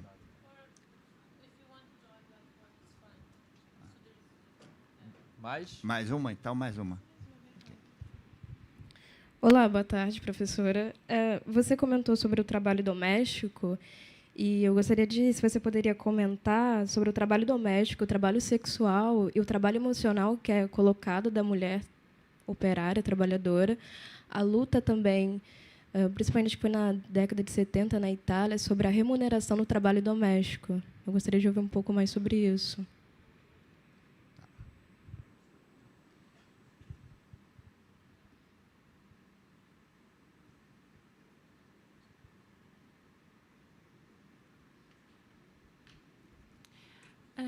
Thank you very much.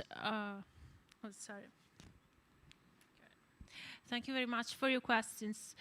So I think probably there are the Marcus's and the question on the semi-proletariat are quite related. So the question of how the creation of barriers for cooperation and also for recognition of workers as workers. Yes, definitely. And in particular, so there are barriers. For example, one barrier is like, okay, on the one side, what I argue is that cooperation is not only taking place when workers work side by side, so in the same workplace, but also in different but connected locations. And so, for example, the relocation of production is creating barriers because workers cooperate even if they are not working side by side. And so this is one barrier.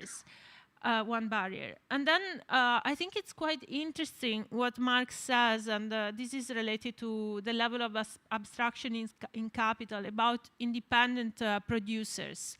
And he says, I think it's in the 1861-63 manuscripts, that even when he's talking about peasants or artisans or self-employed, they can be divided into two. So he still presupposes this kind of class polarization between capital and wage labor, because independent workers or self-employed can be divided into two, and so they can be the exploiters of themselves. So they can basically perform two different roles. On the one side, the role of the exploiter, and on the other side, the role of the exploited.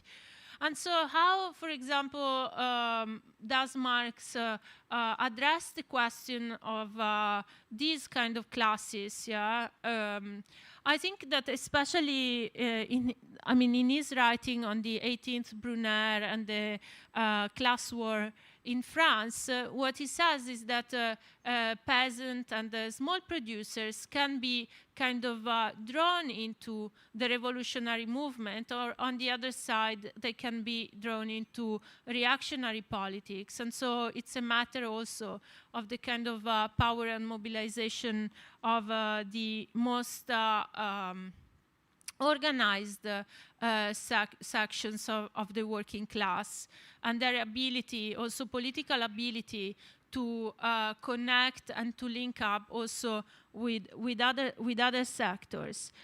And with regard to the question of the end of Fordism, if wage labor is not dominant anymore, so because this brings us to the question of who is the working class today and the industrial working class, that exactly because of this position in the production process and the concentration in the factories, basically it's a process of becoming conscious of its position in the class division is easier. So I think that today we are actually not witnessing the end of the industrial working class, but rather there has been a shift in industrial production towards East Asia that is becoming really the new center of gravity of industrial production. Actually, and there I think what's happening in China and in other countries actually confirms what Beverly Silvers and other scholars argue, that where capital goes, class conflict follows. Because what we are witnessing in China, for example, has been, on the one side, a numerical growth of the industrial proletariat, and on the other side also, especially since the 2000s, and then has been a growth of the labor movement. And so I don't think that we're witnessing an end of wage labor. Today, the class of wage workers is estimated to be around 3 billion people. So it has been numerically, it has never been as big as before. And I think that so like intermittent workers, semi-proletarians, probably Marx would include these kind of workers into the reserve army of labor. And so, again, I think that in terms of class organization, then the challenge is for the more organized workers to put forward demands that can unify the employed workers and the reserve army of labor. So I think that we are still kind of facing this kind of problems. With regard to the transformation of family relations, well, for Marx, or especially Engels, who revised Marxist notebooks on the family and the so-called ethnological notebooks and so on. Actually, the passage from matriarchal or matrilinear family relations to patriarchal family is something that took place much before, long before the Industrial Revolution. It's something that develops along with the emergence of private property. The kind of transformation that took place in the wake of the Industrial Revolution were quite radical for Marx and Engels, and maybe what we see in Capital is actually an overestimation of the revolutionary consequences of the Industrial Revolution. Because one, I think it's quite interesting that actually when some feminist scholars say that for Marx the proletariat was essentially male working class. Actually, the opposite is true, because at the time of the Industrial Revolution, what Engels in particular describes in the condition of the working class in England is that male workers were displaced by female and children. Yeah? So it's a kind of very feminized working class that they are looking at. And in their view, these kind of transformations were actually leading to a revolution even in the family relations, because they were undermining the power of the male workers, and they were giving more economic independence to women and children. And so that's why probably they kind of they kind of thought that the patriarchal family wasn't going to be a very resistant form of the family. But what happened after Marx published Capital in Britain is that there were some reforms that actually aimed at securing and reinforcing the patriarchal form of the family. And so the kind of, this kind of process of dissolution of the family that they were describing in their writings actually didn't take place. So about the domestic work debate and the wages for domestic work, well, I don't think, so what I'm saying here is that basically domestic labor doesn't produce value. So it's not a value producing labor. I'm saying that actually is a form of concrete labor that is performed within the family. And in my view, actually, the wage form inherently entails the exploitation of reproductive labor because it provides for the value of the necessary commodities of either the worker or the worker's family, but it doesn't recognize the reproductive labor that is necessary for the reproduction of the labor power. And so the domestic and the kind of reproductive labor that is necessary for such a reproduction is appropriated by capital by its appropriation of labor power. And I think that on the one side, the kind of domestic labor debate was helpful because it highlighted that the kind of function of domestic and reproductive labor within capitalism, and so it actually highlighted that this is necessary labor, yeah, from a social point of view. But personally, yes, I don't agree that the kind of, okay, I haven't really dealt with this very much, but I think first that in some ways we have already a process in contemporary, especially in Europe and in the United States, we have a kind of increasing commodification of domestic labor because of the privatization of the welfare state and dissolution of the welfare state. Reproductive activities are increasingly performed by low-paid immigrant workers, especially female immigrant workers. And I don't think that the kind of wage for domestic labor is a particularly revolutionary demand. So I don't think that that's a way forward, even though I think that highlighting the centrality of this labor, even if it doesn't produce value, is still relevant, and it has performed a very important role in the kind of advancement of the analysis of reproductive labor. Vou passar para a nova rodada. Quem tiver questões, tem um microfone. Boa tarde, professora. Eu vou retomar uma questão que foi colocada no primeiro bloco, mas eu acho que ficou faltando ainda dois aspectos relevantes, que é em relação à forma contemporânea do trabalho.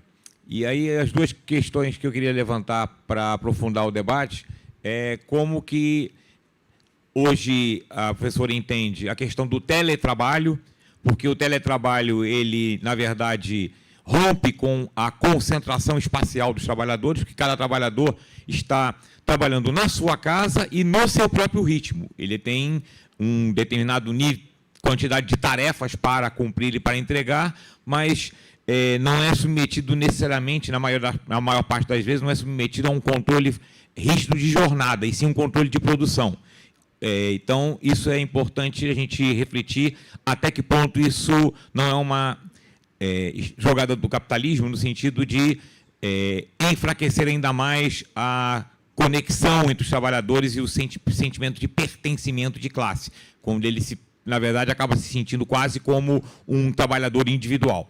E a outra questão é também a redução quantitativa do operariado industrial fabril, principalmente nas fábricas mais avançadas, onde a gente percebe, por exemplo, nas montadoras de automóveis no mundo inteiro, e aqui no Brasil não é diferente, que a maioria hoje é de técnicos de nível médio ou superior que administram robôs que constroem. Então, o velho operário que montava o automóvel foi substituído por um supervisor de robôs, que é o robô que monta o automóvel. Ele também, muitas vezes, não se sente um operário, e sim quase que um engenheiro ou um técnico especializado. Então, esse tipo de avanço da produção que mais ou menos dilui as relações de classe, eu queria que a professora aprofundasse essa questão sobre a ótica do Marx, né, mas nessa situação contemporânea. Próximo.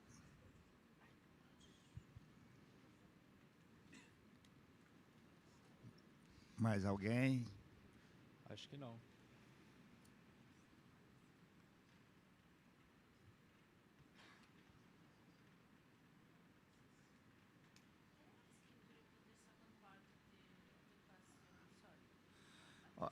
Por favor, você pode repetir a segunda parte da pergunta? Ok. A segunda parte refere-se ao novo perfil do operariado industrial nas fábricas de alta tecnologia. Porque nestas unidades fabris, a gente percebe, eu estava comentando sobre as montadoras de automóveis, que tem muito peso aqui no Brasil, nessas unidades fabris, o que hoje se vê é um reduzido número de trabalhadores que, na verdade, não se sentem exatamente como operários, porque eles não estão montando o automóvel, e sim supervisionando o robô que efetivamente faz o trabalho de montagem, diferentemente da linha de produção antiga, onde os operários é que efetuavam a montagem do automóvel, no caso. Então, esse novo perfil de trabalhador, ele também não se sente muito operário, se sente mais quase como um engenheiro ou um técnico especializado. Queria que a professora comentasse sobre os dois aspectos dessa questão da diminuição da concentração espacial e da relação ideológica desses trabalhadores com o seu trabalho, ao eles não se enxergarem exatamente como operários.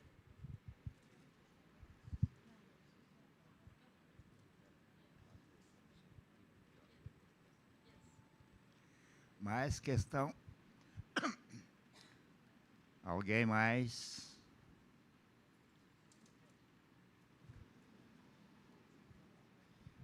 Boa tarde. Professora, eu gostaria que a senhora comentasse a respeito da tendência na jornada da redução da jornada de trabalho na Europa e em relação à América Latina. Como é que você vê as tendências em relação à redução da jornada de trabalho em comparação no continente europeu e em relação à América Latina, tal como aparecem aí nos relatórios da OIT?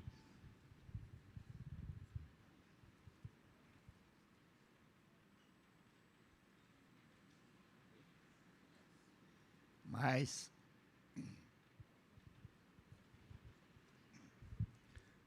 Eu tenho uma dúvida para a professora. Eu queria saber qual é a sua análise sobre essa diferença que existe entre centro e periferia do capitalismo e se isso pode ser explicado na formação do valor e da acumulação primitiva do capital pela diferença entre mais-valia relativa e absoluta. É isso.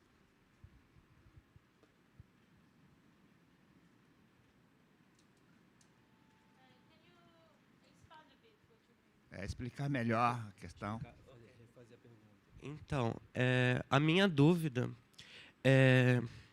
se as diferenças que existem na força de trabalho entre o centro e a periferia do sistema capitalista, e se essa diferença na acumulação primitiva entre essas duas definições ou divisões que é dividida o capitalismo global pela teoria da dependência, o sistema mundo, se isso é ligado indiretamente ou diretamente com o conceito marxista de mais-valia relativa, mais-valia absoluta, e como isso é dado nesses diferentes polos da economia capitalista, que no caso seria o centro e a periferia.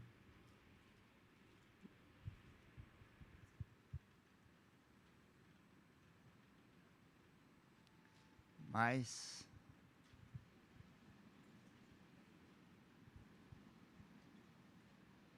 Ninguém? Aqui, na frente.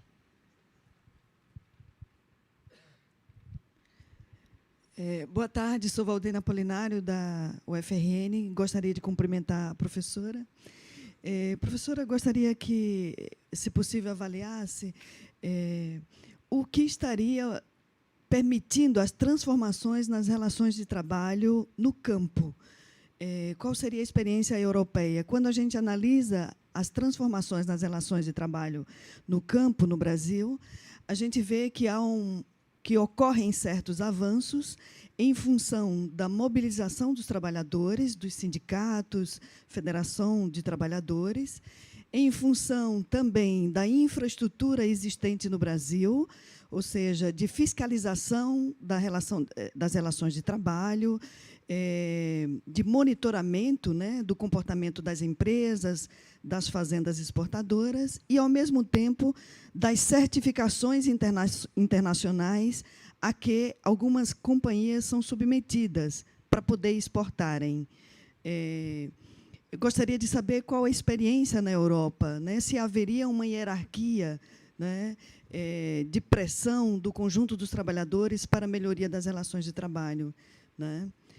No caso brasileiro, nós estamos vivendo um momento de destruição da infraestrutura que protege, que fiscaliza, e, ao mesmo tempo, uma perda de poder do conjunto dos trabalhadores para lutar por melhores condições em função da alteração na legislação. Como a senhora vê isso em relação ao aumento da superexploração do trabalho, que eu acho que o resultado vai ser exatamente esse? Muito obrigada.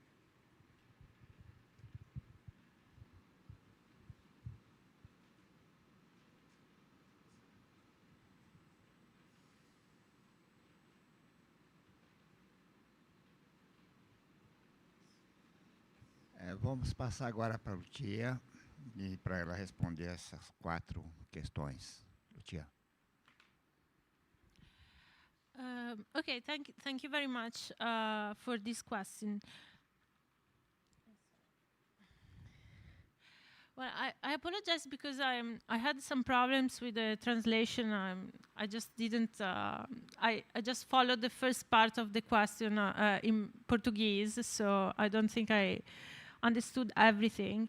But regarding the question of telework, and I think that's an important point, and what also has been highlighted by several scholars is that it's not just the development of technology aimed at basically labor-saving technologies that is important, but also kind of labor-connecting technologies, so the possibility of connecting labor in different locations that in my view, is directly aimed also at making the process of kind of becoming more conscious of their own condition of workers, becoming this more difficult because of this kind of dislocation and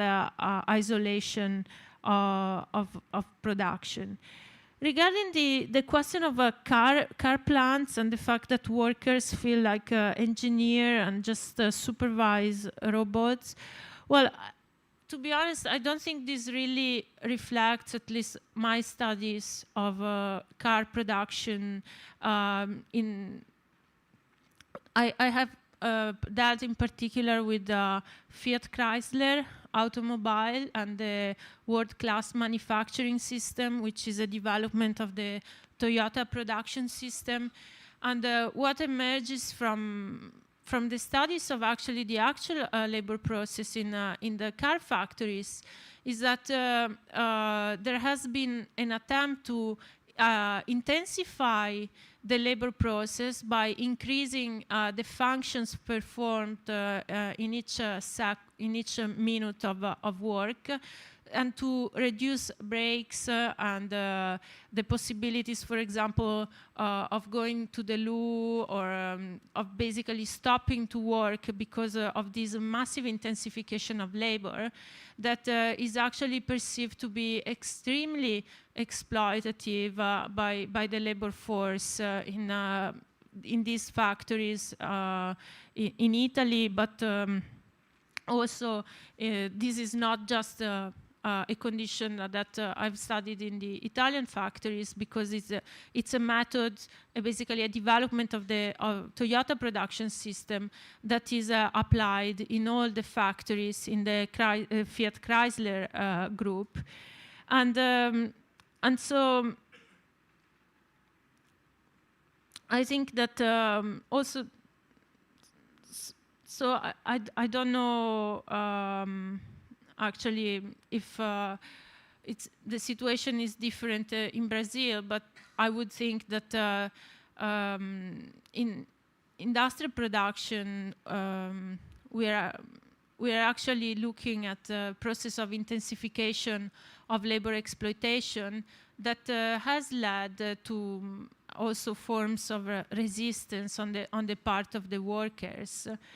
And exactly because of the intensification and attempt at making all the working time, value-producing time, the development of these new forms of work organization are actually making production more vulnerable to strikes and stoppages on the part of the workers, because the operations within the global supplies and the global production networks actually depend on the smooth operations of all their parts. And so workers on the one side are more exploited, but on the other side, when they actually mobilize and stop production, their power of disruption has actually increased exactly because of the application of these methods that seek to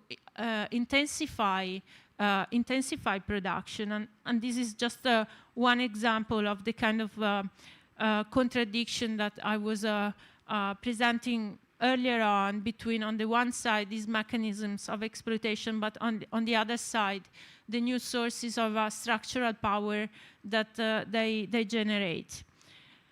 Regarding the question of the reduction of the working day in Europe and Latin America, well, I think that what we have witnessed over the last 40 years in Europe has been really a reversal of the process of reduction of the working day. So neoliberalism has also led to a lengthening of the working day.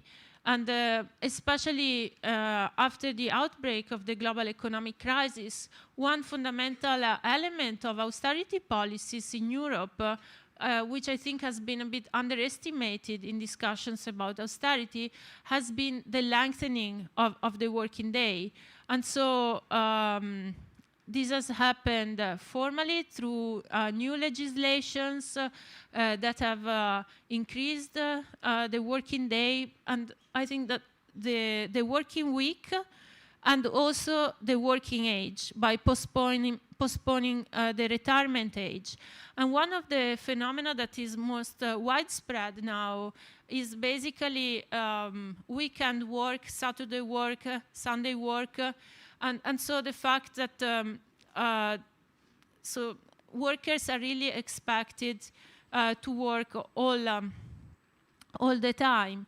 And even in countries like the UK that apparently have overcome the crisis, we see on the one side an expansion of low-wage work, because I think 1/4 of the workforce is on low wages. And on the other side, we have witnessed a massive increase and lengthening of the working day, up to the point that I think more than 3.5 million people, workers, more workers since 2008, work more than 48 hours a week.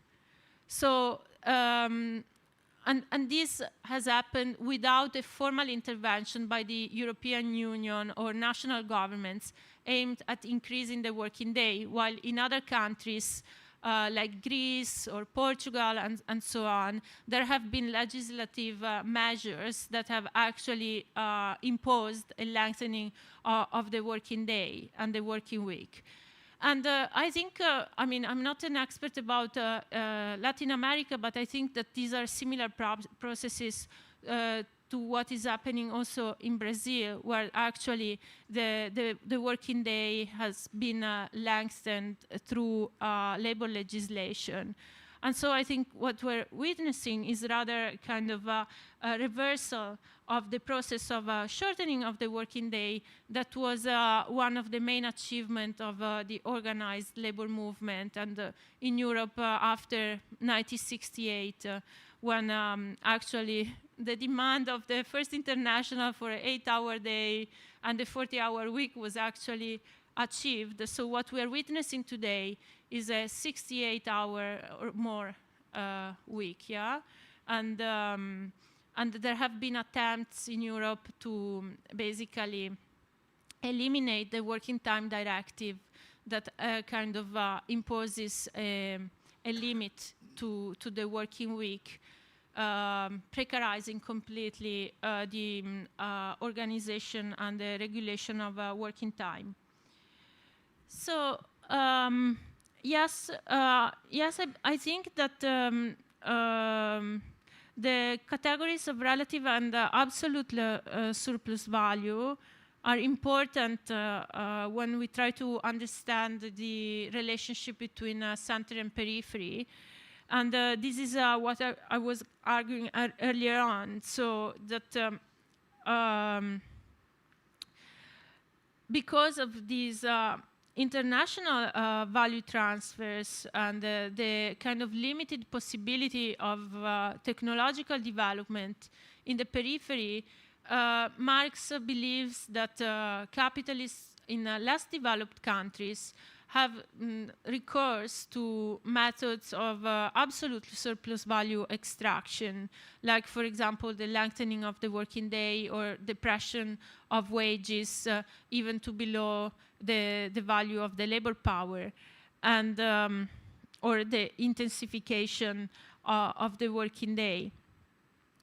And so, yes, there is a relationship between the polarization between center and periphery and the prevailing forms of exploitation, even though it's also important to bear in mind that for example, in export processing zones or in China, and it's not like a kind of dualism where we have relative surplus value extraction in the center and absolute surplus value extraction in the periphery, but these two forms of exploitation can actually coexist, and so we can have actually technological development and even the newest methods, technological methods that coexist with long working hours and low wages.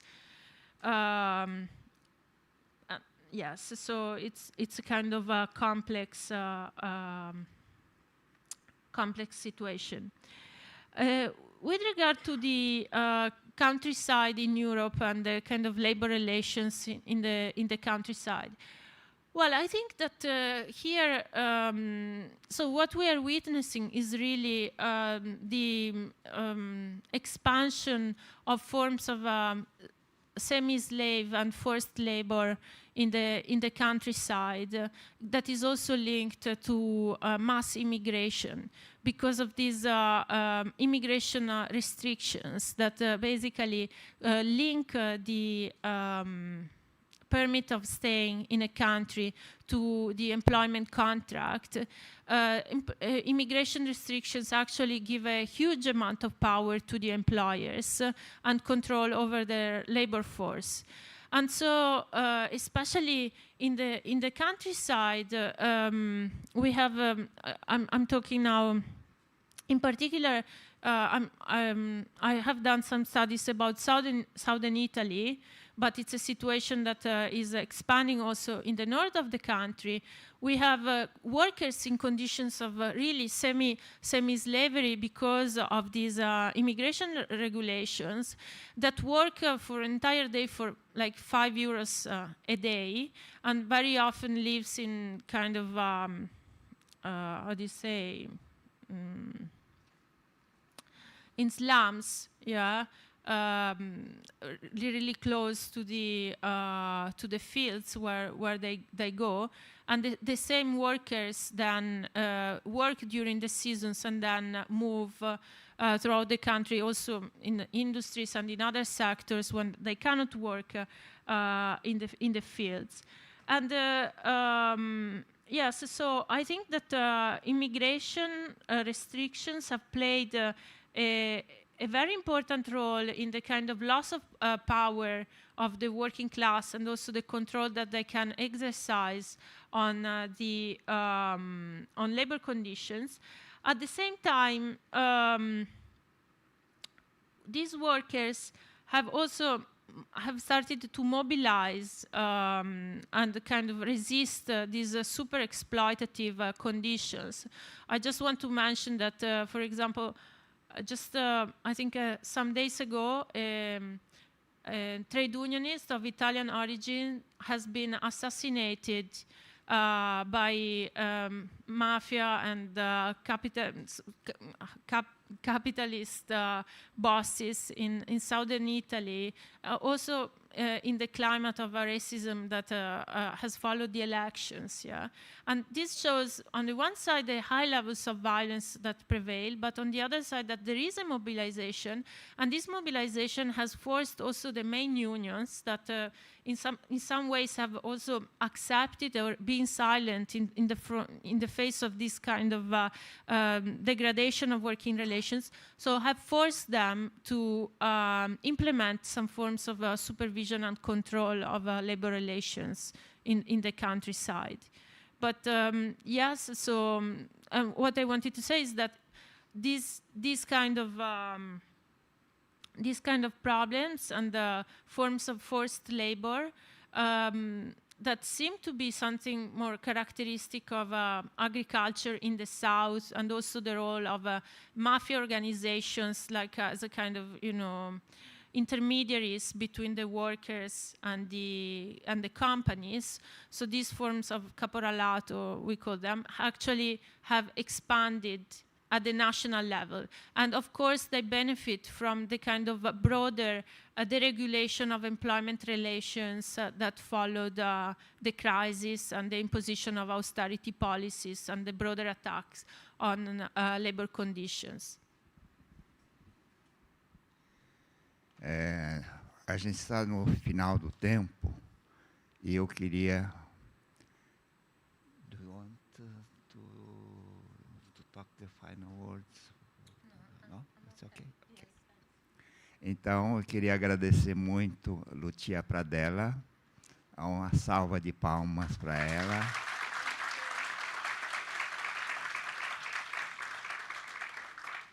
Agradecer a todos. Vamos ter agora, acho que um pequeno intervalo, e vamos ter a sessão oficial de abertura, a sessão solene, né? Então, até daqui a pouco, e obrigado a todos e todas.